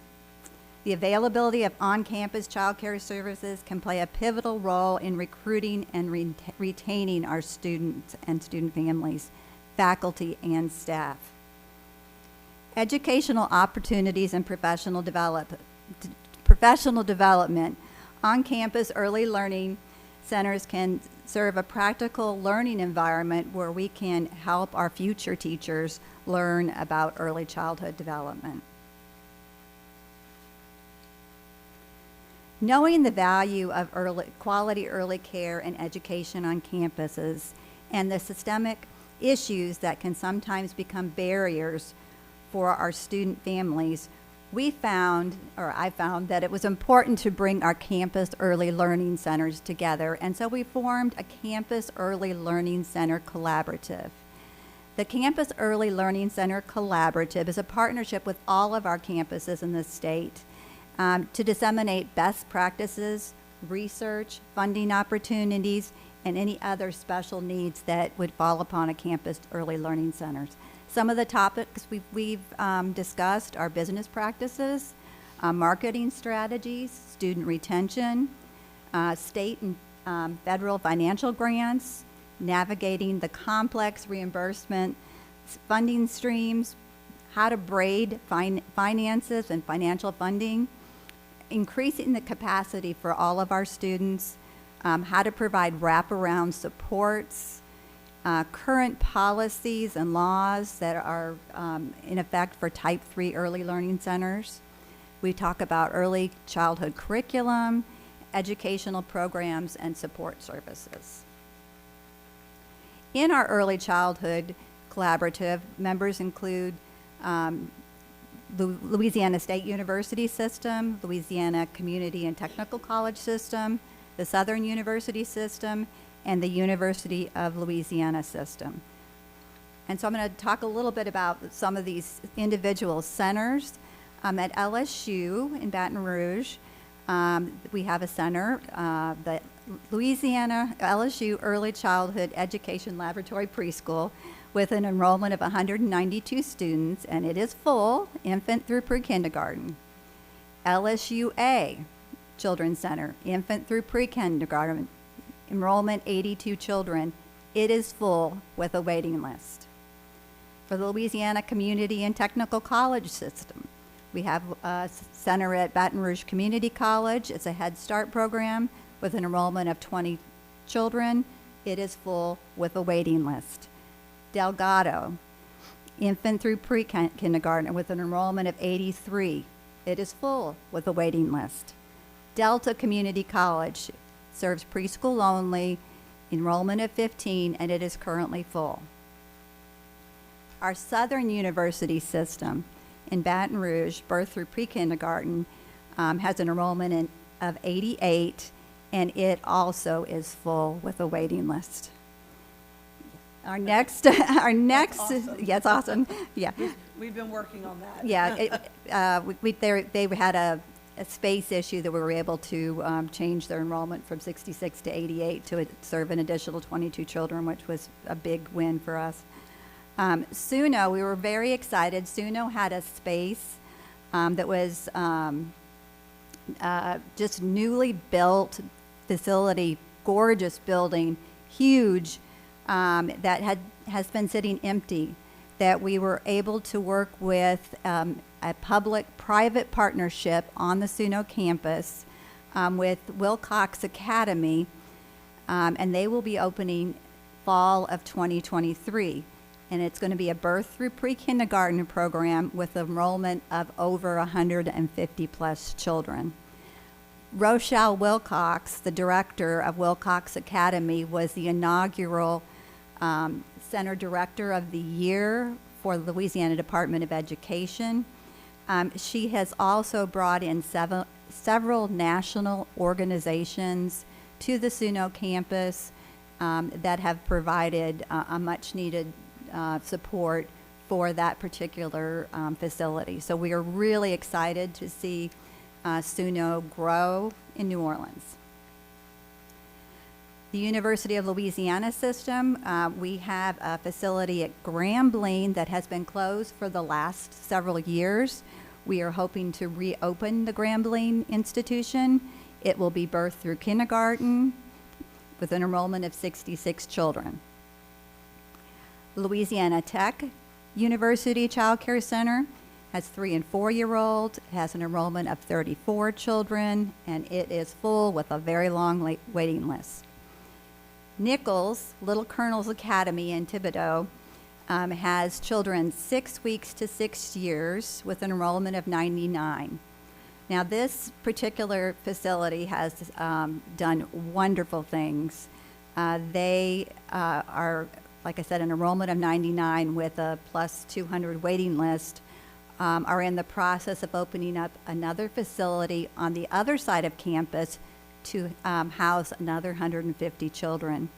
In addition, they are opening up centers in Ascension Parish, that's being sponsored by the Sheriff's Association, with the money that the prison to pipeline funding, because there is nothing in Ascension Parish in this particular area. They're hoping to develop a partnership with Ascension Parish and the community schools in that area. And so that will be opening up late fall of 2023 with an initial enrollment of about 60. They are building another facility, which we're really excited about in Ascension Parish, that will house over 300 children for Ascension Parish. In addition, they have partnered with the Assumption Parish School System, and they will be opening up in an elementary school, birth to pre-K classroom in late fall of 2023. So Nichols has a lot going on, and we're really excited about the expansion that they're doing. The University of Louisiana system, Northwestern State University, has a toddler through pre-kindergarten program with an enrollment of 50. Southeastern Louisiana State University, enrollment of 156 children, infant through 4-year-olds, and that is a Head Start and early Head Start program.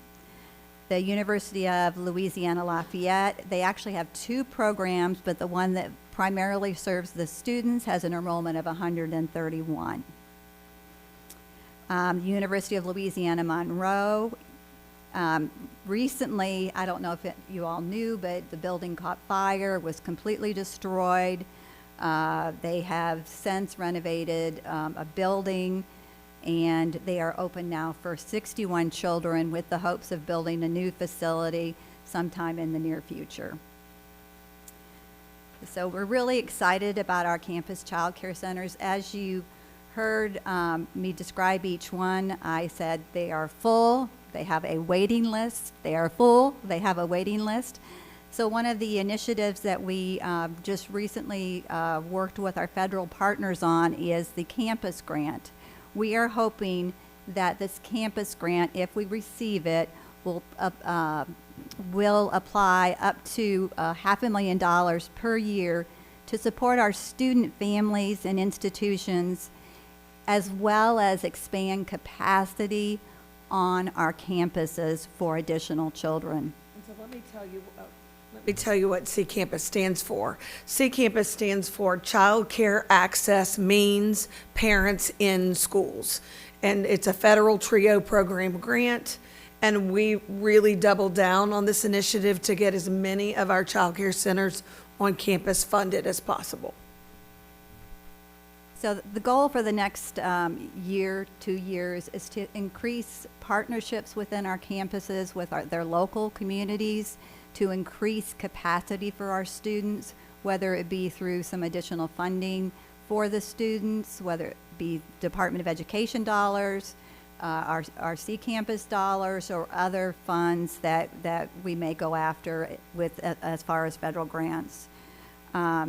We hope to, by increasing the capacity, that we will maintain the 1 in 4 college students that has a child that will be able to support them, that we will be able to collaborate more with the Department of Education to increase funding and supports for our campus early learning centers. We talked about expanding services at Grambling and River Parishes Community College. We are hoping to do that in the next year. Like I said, their enrollment is 66. We hope to have at least 120. We do know that those areas of the state do not have a lot of child care choices for our families.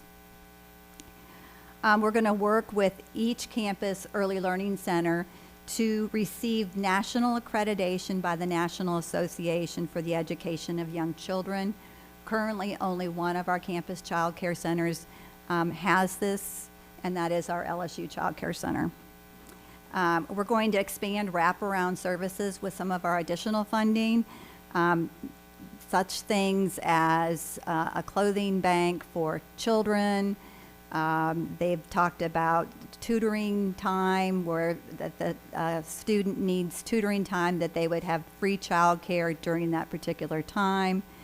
And then we're going to work on a pilot to expand our early childhood workforce so that we can have sustainable child care centers, so that we have a pathway for high school students to college, so that we have centers that have quality instructors for children. So as you can see from our listing of the current centers, we really need capacity building. I have put on near your chairs an initiative called Go Far Louisiana. It's a partner institution that we are working with to help provide more child care in Louisiana. So with Go Far, Louisiana Policy Institute, we're really excited. Is this the breaking news? The breaking news. You are the everyone. first to hear that the state of Louisiana was awarded the Early Childhood Investment Collaborative Grant. This grant supports community-based organizations, government agencies, and other entities in developing and implementing innovative strategies to improve early childhood outcomes. This grant is worth $3 million. In addition, We had to have matching funds for this $3 million grant, and everybody stepped to the table, so we have an additional matching funds for the total grant amount to be $9 million over the next 3 years. We're really, really excited We're that excited. this collaborative is committed to supporting efforts that promote diversity and inclusion in our workforce. So we're really excited. So thank you. I am very excited to hear this news, not just because of the glowing reports on LSU, but I serve as the president of the Louisiana Policy Institute. Oh, So okay, I yay! commend you all to please read this, the work that has been done, not just this year and blood, sweat, and tears this legislative session to ensure that 4,200 children could keep seats in quality child care programs was just hard fought by Regent staff, by the Policy Institute. Rochelle Wilcox, who was mentioned earlier in the presentation, is a superstar in this state. And I have to say, Dr. Libby Saunier, who I hope most of you have had the opportunity to meet, we fight really hard to keep her working here in the state of Louisiana. She's our executive director at the Policy Institute.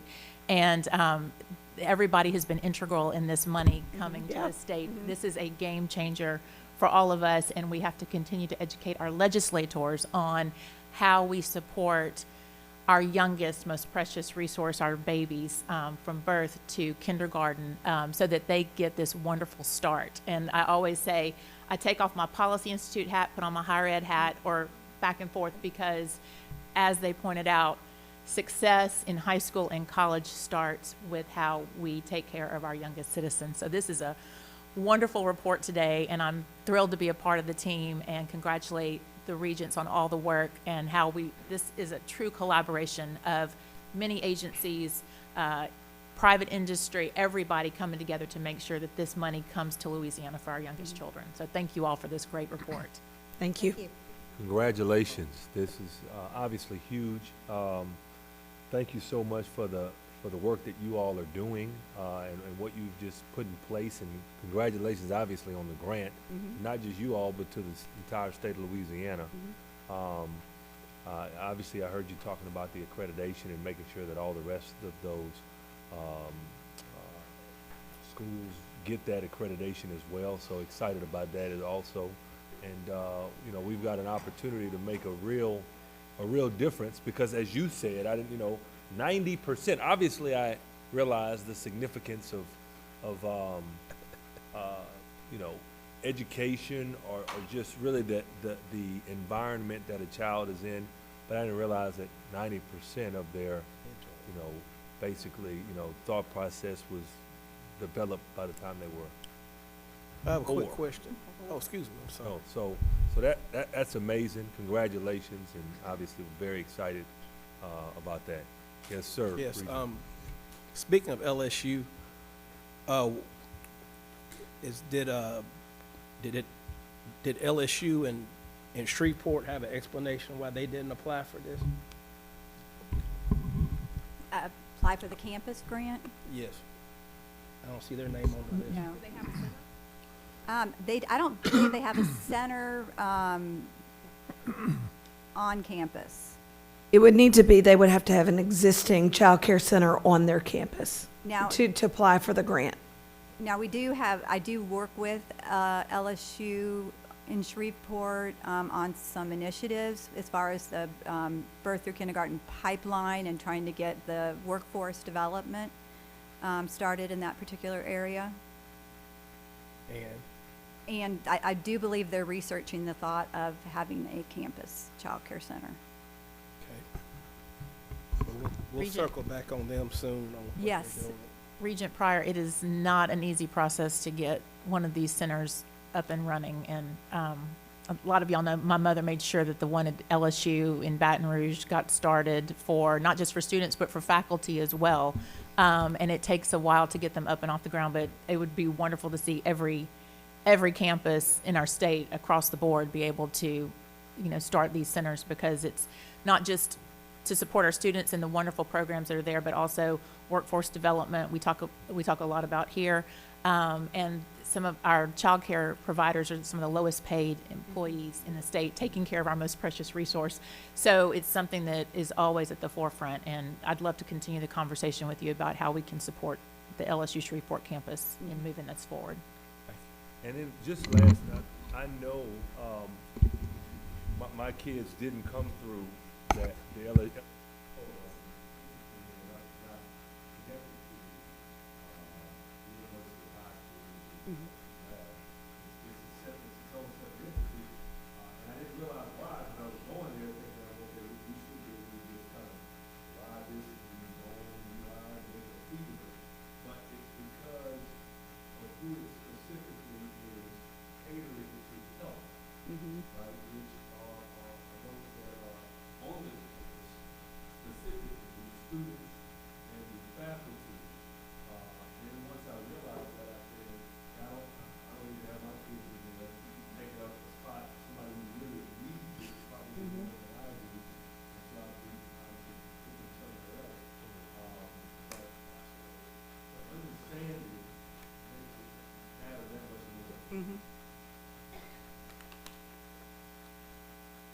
Yes, sir.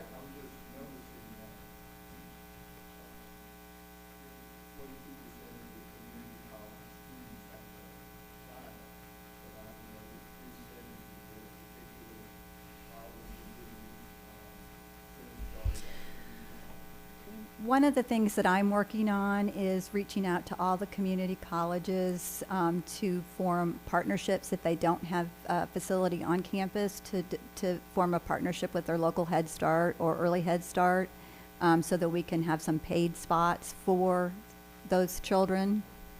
So that is an initiative that I'm working on. So as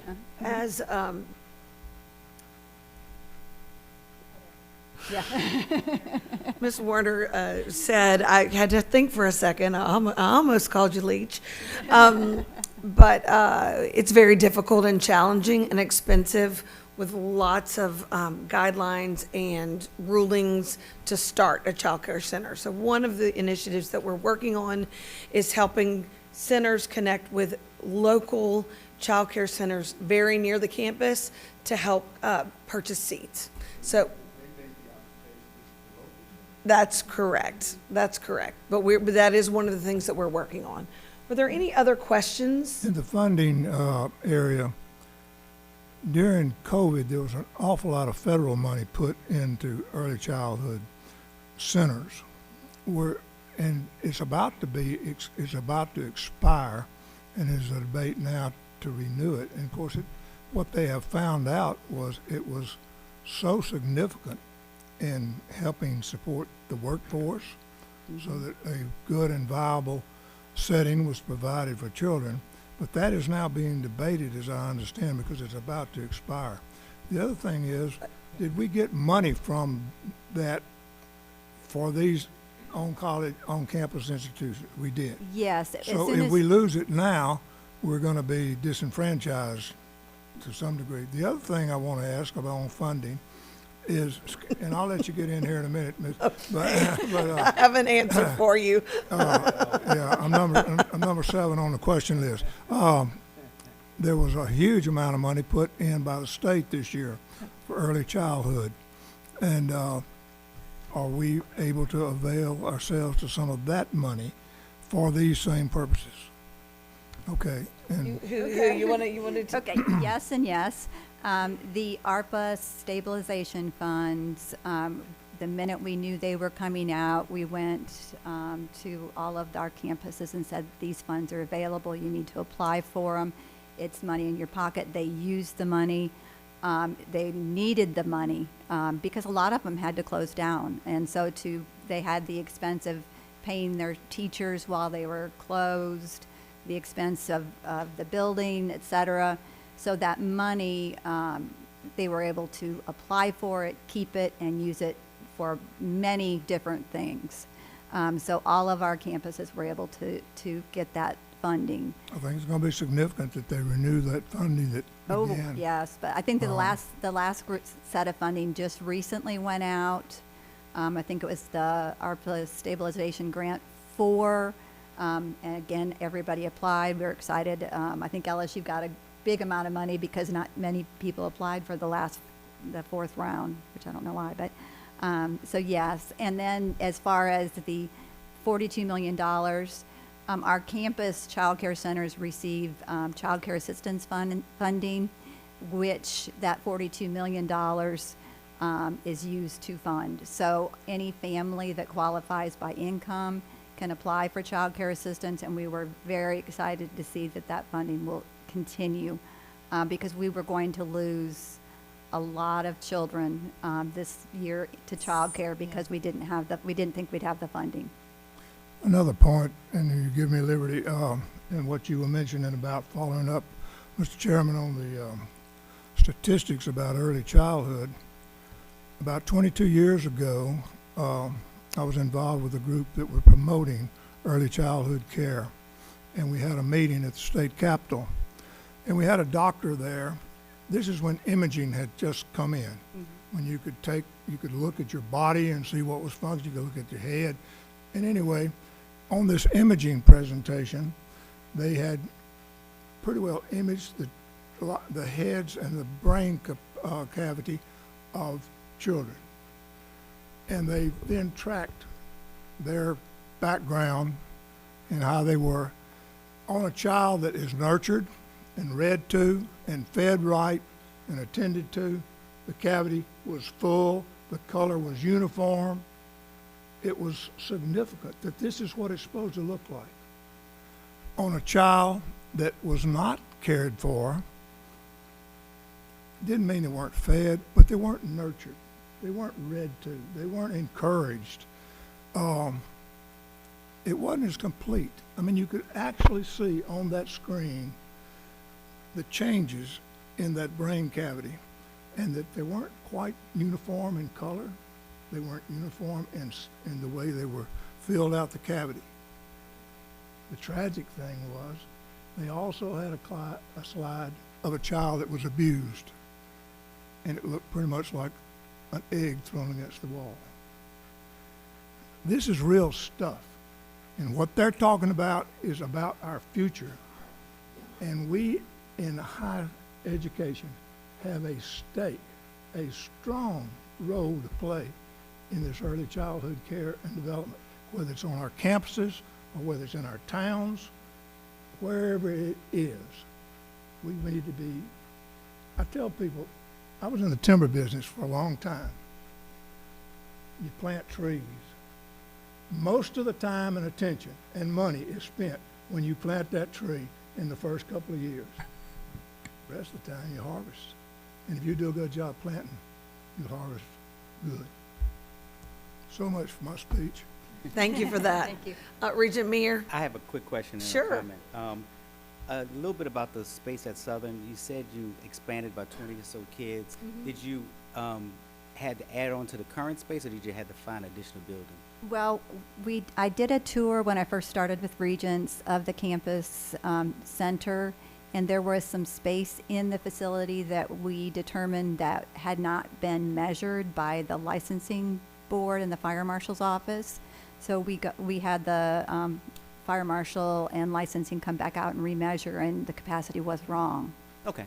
Okay, great. And the So other, we were able to double their allotment of students by just this woman who has experience in this, making sure we had the right people at the table. that's wonderful. The other thing I thought was very important that you brought out, and I think Chairman Temple mentioned it as well, getting this, besides wraparound services and getting grants for some of these childhood centers, child care centers, I think it's very important that you stay on the accreditation process for Yes. NAEYC. Yes. Too many of our child care centers around Louisiana are content on just being members and not being accredited. Yes. I think that's very important. Right. Thank you. Ashley, I don't know if Yeah, somebody because else I'm gearing up, but you go ahead, Chair. So just, like the point I mentioned, really making sure, because it's going to, people are gonna wanna get in these schools, y'all know better than I know, just like I wanted to get into school. And we need to make sure that it is for the the faculty and the students of the school, and only when those spots are filled is it open to anybody else. I really hope that we are able to do that to make sure that we're servicing the people that we on this board are looking out for above and beyond everyone else. Regent Aubrey? Yes. I want to echo what Regent Pryor said, that it just from on the surface appears that one of the regions that seems to be under-marketed or under-penetrated, underserviced would be the Shreveport-Bossier area that looks for capacity and programming. So, I know there, in particular in Shreveport, all three of the public institutions there have new campus chancellors, that if there's a way that Regent Pryor, myself, and the commissioner could pull them together to really talk about that, how to augment or how to advance this idea with these resources, I would certainly be open to being a part of that conversation. Secondly, as we talk about most of the ones you mentioned, they had reached capacity, they had a waiting list. And as we're going forward, many of our institutions are very advanced with many disciplines, that how do we, where are we as regents looking to train our population, our students, to go into this as a career field, to develop child care administration type programs. So we do other entrepreneurship, business, but those who can tie this academic to the administrative side to this, that it can end up being a career, because we need to resource and obviously build more capacity with benchmark high performing programs. So is that on the radar? Yes, we do have a pilot right now for high school students that are interested in enrolling in a dual enrollment type program to receive an early childhood ancillary certificate, which is the minimum credential for a teacher working in a child care center. So we have 4 parishes we're starting with. Shreveport was one of the first centers to start this, and they work with the local school board, and they've started with high schools and are encouraging those students to continue through high school and then use this credential. And if you're in childcare for the first 5 years and working in childcare, and then you decide to become a first grade teacher, we've had you as a teacher for 5 years. That's a win for us for early childhood. So we are trying to develop that pipeline to have early childhood caregivers. We're looking for administrators. We have lots of programs throughout the state, so we're hoping that we can continue to grow those programs. Got it. And part of our pipeline is from the early childhood ancillary certificate through the associate's degree to the bachelor's degree. And that's really what we're focusing on as part of this pilot. Got it. And so more specifically, let me say it a different way. Just as teachers have to have X number of years and get certified to go into administration, a leadership program, what is the pathway of creating students or graduates who would not be a principal but be a child care director? That's my interest.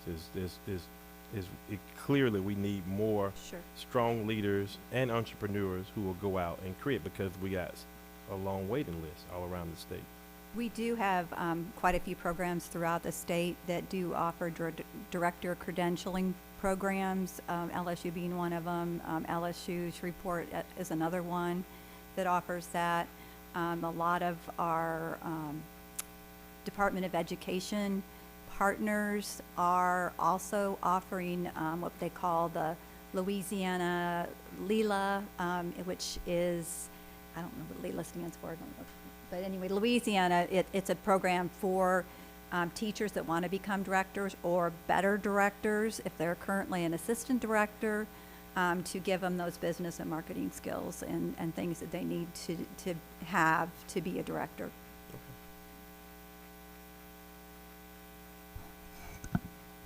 Can I just make one quick comment? really want to express my gratitude to Susanna and Michelle for their work. I think we are unique in Louisiana. I don't know of other SHIO agency that has an early childhood expert on staff that is specifically focused on trying to understand the landscape of childcare, quality childcare access on college campuses, and to lean into how do we get to universal access to affordable, high-quality childcare for all of the student parents in Louisiana. And so this has been a phenomenal report for me to hear. You all see and you've identified places where we have gaps. We are aware of that. But we will continue to advance this work and make you aware of it. As Supervisor Warner mentioned, and Regent Ewing and Regent Meir and others, there's so much need. And we've had more women than men in college for multiple decades. And we've not taken this on as a barrier to student success. But Louisiana understands the calling to make sure that our students have this opportunity, and so we're committed to this work. And I'm very proud of them, and congratulations on the grant as well. So thank you for that opportunity to rah-rah this team. Thank you so much for a thrilling report. I mean, I think I can go home and dream about this one tonight. Well, good. Thank you. Me too. Is there any other business to come before the Planning, Research, and Performance Committee? There's not. Hearing none, is there a motion to adjourn? Moved by Regent Sterling. May I have a second? Regent Aubrey has seconded. Any discussion, any questions?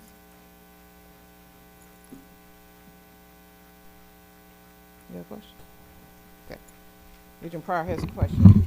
One quick question. I'm looking on the Southern University Shreveport website, and they're advertising that they have the C campus grant.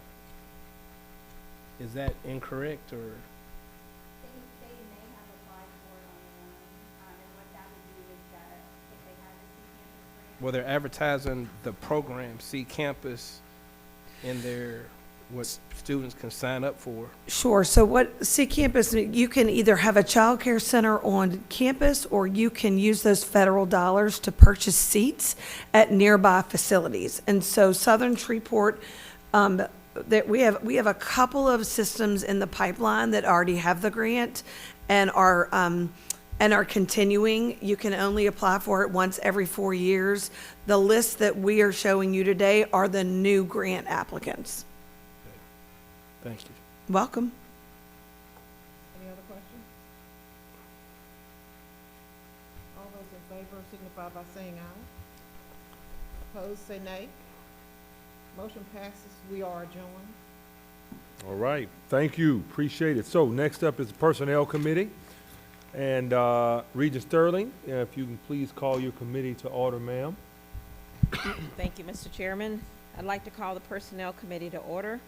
Mr. LaRiere, will you call the roll? Yes, ma'am. Regent Sterling? Here. Regent David? Regent Levy? Regent May? Regent Meir? Regent Pryor? Here. Regent Seal? You have a quorum. Thank you. The first item on our agenda is the annual assessment of the Commissioner of Higher Education. Matthew, would you please explain the process? Yes, ma'am. Each year we conduct an evaluation of the Commissioner of Higher Education.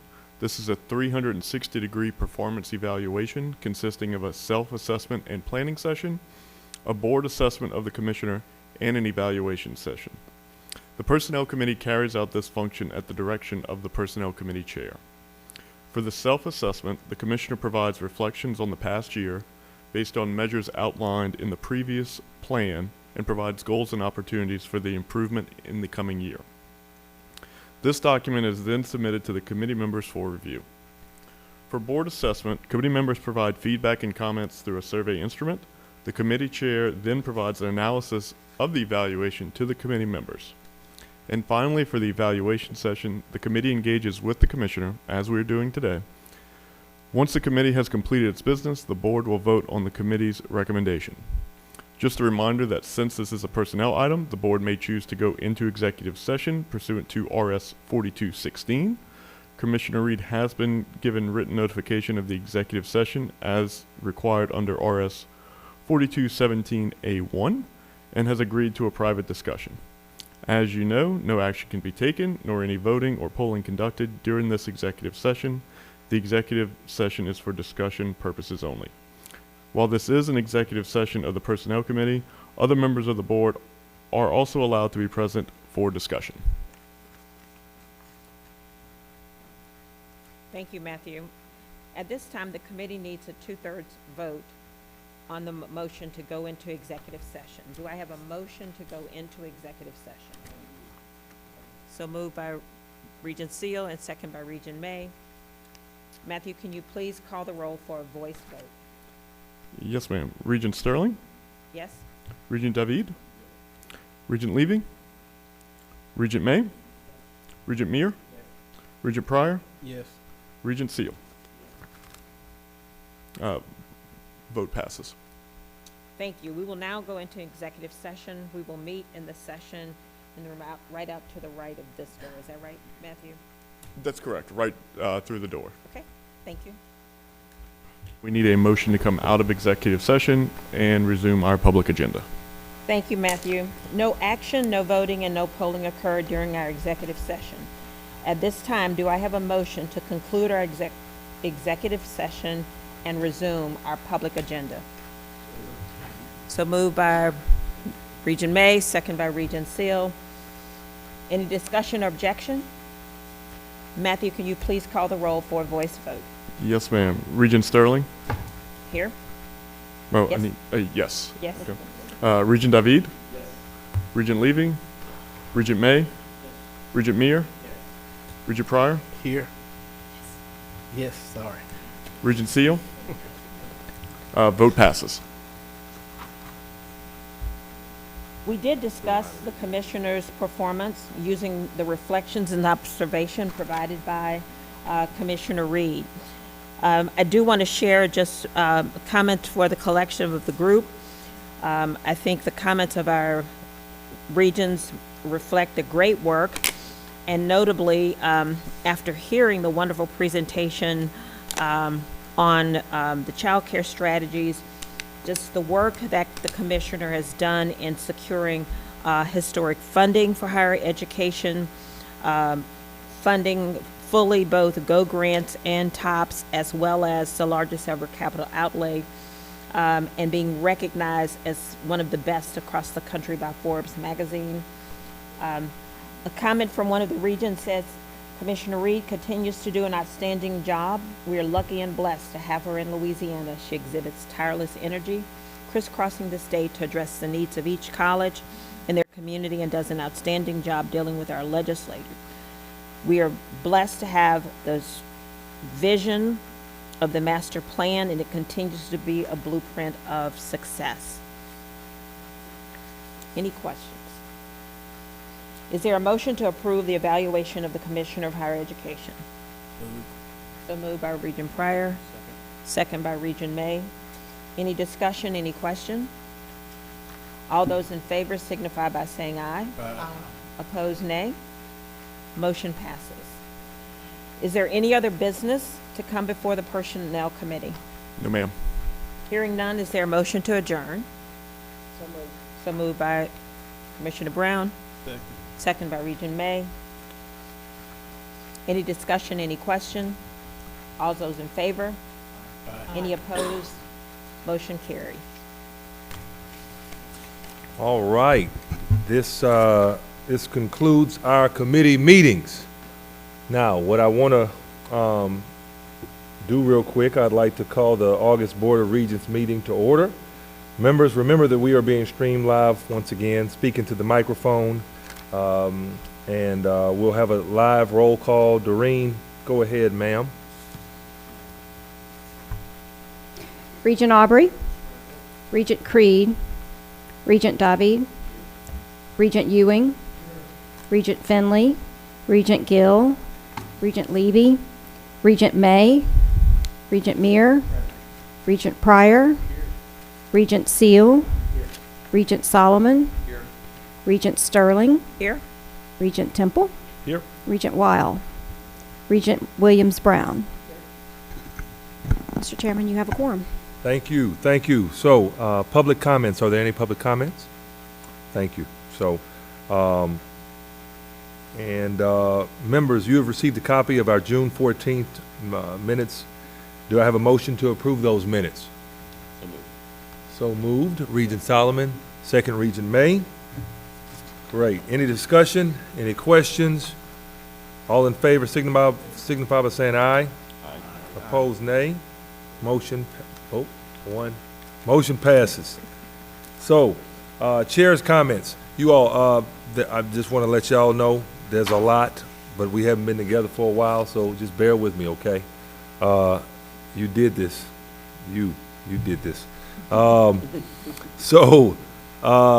all, several things have happened since we last met, and Sam Gill, who unfortunately was sick and is not here with us, his picture's there. He really wanted to come, but when we realized that he was pretty sick, we said, no, you just need to stay away. We look forward to meeting you in person at the next opportunity.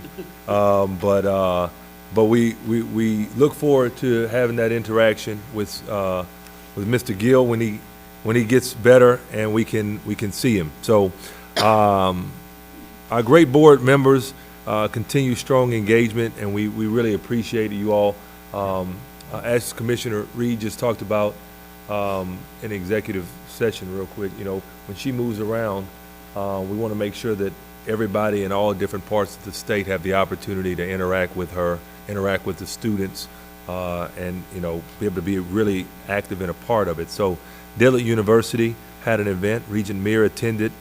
Big announcement from the Department of Interior's Assistant Secretary, Estenavaz, who visited Dillard on August 4th to announce a $750,000 grant, you all, to restore the historic academic building, Howard House. The restoration grant is one of the first awarded by the U.S. Department of Interior, which protects cultural heritage under the National Historic Preservation Act. So obviously that was a big deal. And the next thing was the broadband outreach event. And as you see, myself and Regent Aubrey had the opportunity to be there with the commissioner and the governor as well. And as we reported several times, the Board of Regents is extremely active in efforts to expand broadband across the state, with the belief that connectivity is a basic infrastructure need that must be provided to everyone, delivering academic classes and programming to students where they live and work, computers with faster speeds to support research, and laptops and high-speed internet connectivity. The young lady you see between myself and Regent Aubrey was in law school and just said the significant difference that making sure that she had access really made. Fortunately, Louisiana is on the front end with broadband access right now in the country. So that is something to be excited about, you all. Today, the Student Bar Association president at Southern Law, that's also the role that she plays, and her name is Whitley Parker. So she's a Regents grad and just doing an amazing job. She's very excited and spreading the word about the program to other people. Whitley is a testament to how grants like this can make a difference in the educational experience of our students and the people who matter the most in what we're doing. So next, the Press Club. Commissioner Reed was invited to address the Baton Rouge Press Club on Monday, July 26th, where she discussed the master plan to increase educational attainment and how this is progressing in the age of in an age of disruption, and highlighted the historic investments that have been made by our governor and the legislature this session to support the work that we're championing. Always great when the commissioner has a media forum to promote our efforts to expand student access and success, erase equity gaps, and reach our adult students. Great work, obviously, Commissioner. So next, Commissioner Reed and the governor's fellow Colby Hebert traveled to Washington, D.C. on August 4th to attend the Post-Secondary National Policy Institute's program for congressional staffers. Commissioner Reed participated in a panel discussion that provided an overview of state authorization to higher education and discussed the challenges and opportunities facing higher education. This was a great experience, I'm sure, and for our fellow to participate in a high-level federal higher education policy discussion. Next, salute to the First Training Academy and Entergy. Of course, we have Regent May to Commissioner Reed's right, and they were together with State Rep Ken Brass at the inaugural Salute First Training Academy at St. James High School on August 17th. Salute First is a leadership program for 150 male students attending St. James High School in Vacherie. Commissioner Reed addressed the students, and Entergy presented a $10,000 donation in support of these young men as they start the new school year. Obviously a phenomenal program, and looks like it was a lot of fun as well. And I want to take a moment to recognize Entergy's consistent and ongoing support of students in Louisiana, not only donations like this one, but the financial support provided for two important Regent programs. Slightly over $12,000 to purchase supplies and donations for almost 40 foster youth who are heading to college, and then $5,000 for the Untapped Summit. Thank you so much, Regent May and Entergy, for your ongoing commitment to supporting our students in their educational journey. You know, members, that actually concludes my report. So, is there anything you want to say about that, Regent May? Really, thank you for making it so easy to be involved and contribute to something so worthy. Thank you. There you go. So, you all, another extremely important topic. We're going to have the master plan spotlight on an initiative that the Board of Regents developed and launched over the past year based on legislation passed in 2022 to create the hunger-free campus designation criteria for our public and private campuses across the state. We are joined today by the author of that legislation, Baton Rouge State Rep, and my teacher. Mine too. Yes, taught me. Really? Okay. Yes, I can Okay. diagram Exactly. sentences like you Exactly. wouldn't believe. State Rep Barbara Freiberg and Deputy Commissioner of Strategic Planning, obviously Susanna Craig. Welcome, Mrs. Freiberg, and Board of Regents and Dr. Craig. The floor is yours, ladies. Thank you so much. I am so excited to be here to talk with you about this initiative. We are, for about the past year, Dr. Lupe Lamadrid and I have been working very closely to really implement the legislation that Representative Freiberg brought to us in the 2022 session. I want to provide a little background information about why what we're doing is so important, and then we'll talk about the actual designation and get you to approve some schools that are going to receive the designation. So in 2020, there was a study that was done that shows that 38% of those students who are in two-year institutions and 29% of students in four-year institutions are food insecure. So I want you to think about that for a second, and I want you to think about your journey in higher education and about moments in time where you might have been hungry and whether or not that helped you do well on your test that you were taking the next day. Of that number, of the 38% and the 29%, 70% of the African American students are not only food insecure, but they are housing insecure. In addition to 70% of those students of indigenous populations are also insecure. This initiative that we are working on has a direct impact on a student's ability to persist in higher education. So we're very excited to bring to you today what we've been doing for the last year. Next slide, please. Act 719 of the 2022 legislative session, sponsored by Representative Barbara Freiberg, places Louisiana as one of only 10 states in the country who are actually supporting this initiative across the country. We have two major partners in this work. Swipe Out Hunger is a partner in this work, as well as Feeding Louisiana. And so what we have done, next slide, over the last year, the legislation required us to do two things.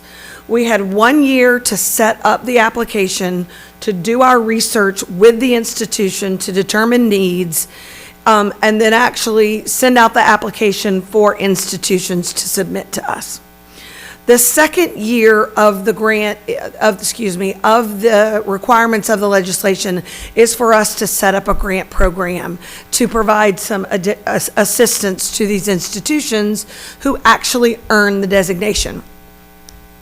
What we have done in the interim, and Dr. LaMadrid has done an excellent job of working with Feeding Louisiana to connect our institutions with regional food banks to ensure that students, that these food banks on college campuses are getting the supplies that they need to help students on their campus. So in this year one process, we created the designation, and to earn the designation, there are 4 minimum criteria. They have to establish a task force that meets 3 times a year. They have to inform students who are on need-based aid about their eligibility for SNAP benefits. I could go off on a tangent here, but we need to work very closely about removing the stigma of using SNAP benefits. Okay, now, back on task. That's next. Hold or participate in anti-hunger awareness events per year. And then, if they don't have a food pantry on campus, they have to have a direct relationship with a local food pantry or a charitable organization that is providing services to the students on their campus. So, seems pretty simple, right? Dr. LaMadrid surveyed all of the campuses. We determined where there were needs. We created the application, and the application went out. We are very excited to tell all of you that today, 100% of the public institutions in the state, both health science centers and the Southern University Law Center, have signed on to be designated as a hunger-free campus and have at least fulfilled the minimum requirements necessary to earn the designation. In addition, yes, we're very excited. In addition, there are 4 private institutions that have signed on as well. And those institutions, well, I'll go over the institutions in a minute. We also have 4 Lakeview institutions who have requested the designation. Next slide, please. So this designation is good for 2 years. So they will have to reapply for the designation in '24. And we are, I'm going to go through all the institutions. All 12 of the LCTCS institutions. Next slide. 4 LSU institutions plus the LSU Health Science Center New Orleans and the LSU Health Science Center Shreveport. All 3 Southern institutions and the Southern University Law Center. Next slide. And all 9 UL systems have signed on. Our 4 institutions you'll see here are Centenary, Fran U, Loyola, and Tulane University. So would you like to say a few words before I talk about next steps? But we are so excited about this. First of all, I want to thank all of the staff who really made this happen. And Dr. Reed, of course, you are so lucky to have her at the legislature. When she speaks, everyone listens. She's just dynamite and so great for your cause. Really, I will tell you, I'm not getting off on the tangent, Regent, but I am an early childhood advocate, and I worked very hard and had some legislation passed this session, and that is my #1 heartbeat issue. But I appreciate the comments that were made today about early childhood, because that's how important it is. And even with that $42 million, we are serving only about 20,000 kids, and we have over 150 that need the service. So there's a long way to go with early childhood. But I'll get back to this legislation. This was brought to me by a student from the LSU campus and a gentleman from New Orleans. And I thought, well, yeah, this is nice, feel-good legislation. It sounds good. When I was given the statistics about how many students really do have hunger issues on campus, I was shocked. And then I started hearing people talk about the issues. And so I brought the legislation. I think some of the most powerful testimony came in the Education Committee when President Jim Henderson testified that when he was at Northwestern, the students came to him and said, we would like to start a food pantry. And he said, I gave them this little classroom or this little building and, yeah, a closet. And he said, a month later they came back and they said, we need more space. And he was so emotional and so terrific in his testimony that I really want to say an appreciation to him. But thanks to my former student here and her staff, they made it happen. And I am blown away by the fact that 100% of the campuses have bought on to this, and I will be, if I get reelected, hopefully when I get reelected, I will bring some legislation, hopefully, to put some money in the fund for this effort. But I can't tell you how appreciative I am of all the universities, of all the staff, of all the people that made this happen. And thank you for your support of this program. Thank you. Awesome, thank you.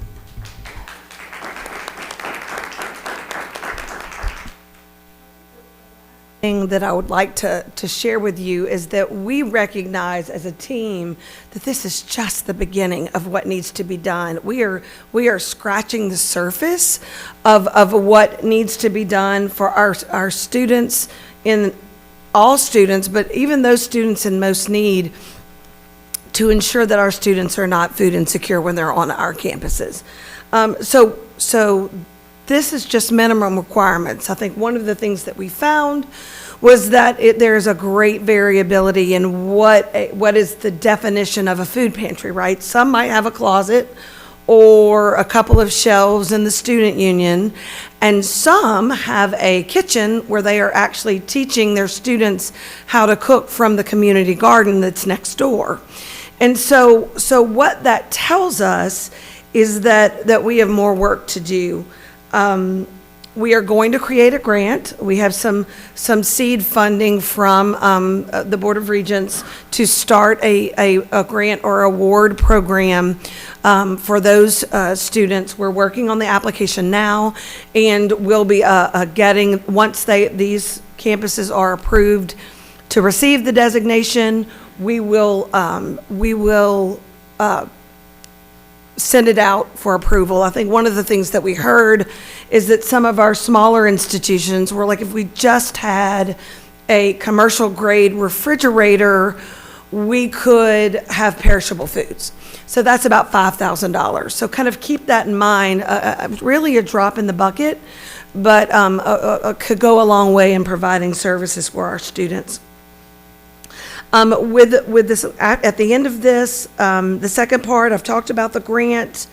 We want to see about purchasing industrial refrigerator freezers.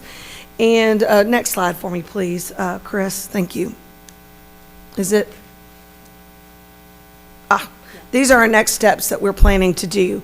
We're going to coordinate with the campuses and start meeting with those who are over the food pantries as a collaborative, very similar to what we discussed with our early childhood educators. We're creating a listserv, and we have directly connected these staff members with Feeding Louisiana so that the local food bank, the regional food banks, can actually support the campuses. The next thing that we are also going to do is create a toolkit of best practices across the country that these food pantries can use to help create a better space for their students. And then we're going to develop the grant application and roll that out this year. Next slide.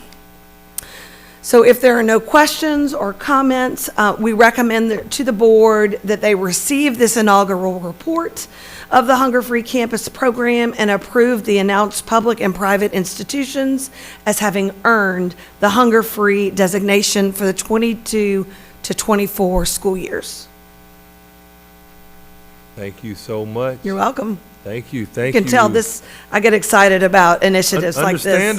Understandably. So thank you, Dr. Craig. Thank you, Representative Freiberg. Members, you've heard the recommendations. Is there a motion to approve and receive this inaugural report? Great. Regent Weil, second. Regent May, great. Any discussion? Any questions? All those in favor signify by saying aye. Aye. All those opposed, nay. Motion passes. Thank you all Thank you. so much. Appreciate you. Thank you. Next, we will vote on the committee reports and recommendations in globo. Favorite. So, but if there's any board member that wishes to take up the committee report separately, let us know. I just had one comment. Go ahead. I thought you was about to say something else. Too, after I finish my comments, I would offer a motion that we approve all the recommendations, but as soon as I make the comment, Regent Pryor told me I should, even though I wasn't a member of the committee, I could have made some comments because I had some questions with regard to comments, more so about the program approval, and I've already shared with the Deputy Commissioner. Under the Academic and Student Affairs, an approval was made by the committee moving forward the 2-year associate degree nursing program at Louisiana Tech to a 4-year BSN program. And as I shared, or that I asked the Deputy Commissioner, and I shared with Regent Pryor, years ago, it used to be when I served on Governor Mike Foster's Pro-Action Commission for Higher Education, we had these higher education service territories. And many years ago, some of you who've been around a while know that, when the desegregation order was signed back in the late 80s, early 90s, many of the universities across the state, particularly the HBCUs, received distinct programs that were to help undergird or kind of help bring them up and with resources and program at levels of other institutions. And back then, of course, I happened to be an undergraduate student, and Dean Betty Smith came over from ULM, or then Northeast, to start a bachelor's program at Grambling. And part of that whole articulation of how there was an associate degree program at Louisiana Tech 3 miles down the road, but one of the distinction was that this would be a bachelor's degree program and that one would be an associate degree program, and they would work together. And so this been 30 years ago pretty much, and I know things are different. And I remember at our my first meeting on the Board of Regents, we have over 5,000 available registered nursing slots. But there are other disciplines whereby there are a number of job openings, engineering, accountants, where there may be opportunities for other institutions that are close by can help fulfill those job openings if the regents would take these liberal type opportunities like we're doing today, that we're saying because of these high demand job opportunities, including fiber optics training, etc. We need more nurses. We need more engineers.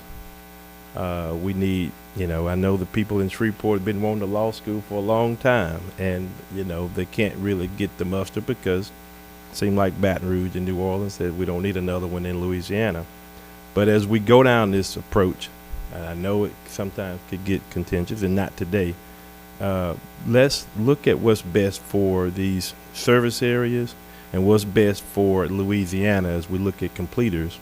And maybe as we talk about the program, because yes, there's associate degree program, their bachelor degree program at Northwestern, which is 50 miles right down the road. But because of the demand, I support it. But I hope that we take this kind of approach when we look at other institutions that want to do programs that could be viewed as duplicative in their crossing over into the same service area. I just wanted to put those comments on the record. But I know that the need and the demand is there. I've read the background, and I talked to the deputy commissioner. He shared with me. And I just, again, as I interact and I go across the state and talking, and we're giving money and we're supporting, there's a need that we got to undergird and really be creative with some of these other universities as well. No, thank you for those comments, Regent Arbery. Any other comments? And I offer a motion that we approve all the recommendations of the committees. There you go. That's what I was just about to do. So, second? Great. Any discussion, any questions? All those in favor signify by saying aye. Aye. Opposed, nay. Motion passes. Next, we'll have the Commissioner's report. Dr. Reed, please proceed. Thank you so much, Mr. Chairman, members of the Board of Regents. Thank you so much for your support and all the good work. I'll be brief, but we have had a very busy summer. I want to start with an out-of-this-world experience, literally, for our students in Lake Charles who were participating in the LaSTEM Astro Camp. They had an opportunity to record questions and participate in a downlink event with NASA, and to talk with astronauts Frank Rubio and Woody Hoberg, who were on the International Space Station. And so it was amazing to watch NASA TV. I was watching that morning to see the student questions. Just phenomenal for the students, and really grateful that we had this opportunity. Next, a notable document you see here, and a thanks to Regent Freiberg. So we were recognized, this report, the Teacher Recruitment, Recovery, and Retention Task Force, was recognized at the National Conference of State Legislators. Representative Freiberg was there, and so she was able to pick up the certificate of recognition for Louisiana from the Legislative Research Librarians for this report. The award was nominated for being innovative in providing substantive information on issues of interest to the legislature. So great team effort on this task force, and really appreciate that recognition. Next, speaking of big team efforts and recognition, the SHIO Policy Conference, there is a competitive process whereby individuals from SHIO agencies can submit proposals for presentations at SHIO. Our staff had count them, six presentations that were selected, and the SHIO director told me that 2/3 of the presentations proposed are not heard. They only pick a third. And so for us to have 6 presentations speaks to the quality of the work that the staff is doing and the phenomenal job that they're doing. So I am very proud of Tristan Denley and Dr. Craig, Matthew Labriere, Malin Baker, Dr. Vosper, Courtney Britton, Kim Kirkpatrick, Brianna Golden, for their phenomenal work in their presentations.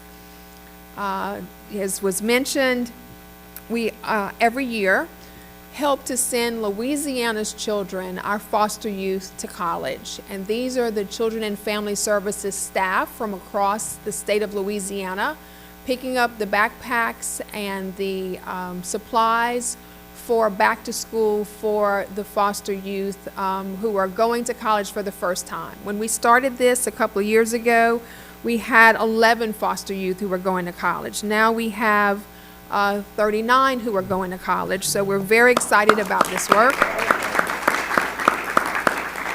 And again, thanks to Regent May for helping provide resources, and to the Regent staff who donate the funds so that there's sheets and blankets and towels and backpacks and all the things that we would send our own child to college with, we're sending these foster youth to college with. So Hooray, and thank you for that.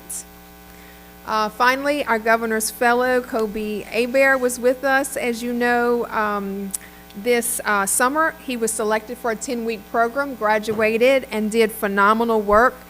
His presentation to the governor was on using the State Civil Service Commission to create pathways for students to get into public service so that we have more great talent within our state agencies. And so he did phenomenal work. We're very proud of him. As you know, he is the SGA president at UL Lafayette, and looking forward, I know Blake is gone, he's looking forward to seeing us in October. Our board meeting, I think, coincides with his birthday, and so we'll be able to see Colby and say hello to him. And he had a very nice comment that he submitted about how great and meaningful his time was with us at Regents. And so I thank the staff for spending a lot of time with Colby and really supporting him. And then finally, keeping with our Cradle to Career theme, we have yet another beautiful Regents baby. This is Scarlett Drew Marento, Drew and Melissa Marento's baby, born July 27th at 11:15 p.m. Mom and baby and dad are doing great. Melissa texted me this morning to say Scarlett is watching the Board of Regents meeting, waiting for her cameo. And so we're just very happy for Melissa and her husband and that sweet, adorable baby. So with that, Mr. Chairman, I turn it back over to you. Thank you, Dr. Reed. Great job to you, the staff. You know, as Dr. Craig was up there, I mean, all of our staff, and you all know this as a board, we always talk about how thankful we are for you all as, you know, staff. But when you think about just the two things that she talked about specifically today, the relevance, the practicality of the type of things that we're working on is really making a difference, not only in the lives of, you know, obviously the students and the kids from the babies really from a daycare perspective, but also our students on the campus, right? Our goal is to help them get to the end, to get, to be graduated and keep that brain drain from happening and keep it here. And we're working on practical things to do that, you all. And I really commend our staff from the bottom to the top for everything that you all are doing. And thank you so much, Dr. Reed, for having put together such a phenomenal team. So is there any other business to come before the board? Mr. Chair, I do have a question. Yes, sir. We didn't hear from the buildings man today. The last time we met, he said there was going to be a meeting amongst the contractors and Yes. about the Grambling Library. Correct. Does he have an I update don't on think that? he's here. Or does anybody know? Okay, thank you. Thank you. Thank you. Thank you for that reminder. Very important issue we need to make sure we get a hold of. So, members, we will see you all again next month, September 19th for budget hearings. And of course, our board meeting will be on September 20th. Doreen, do we have any public comments to finish up? No, we do not. Is there a motion to adjourn? So move. Regent Solomon, second. Regent May. No, okay. I thought y'all was slowing us down. Any discussion, any questions? All those in favor signify by saying aye. Opposed, nay. Motion passes. We're adjourned. Thank you all.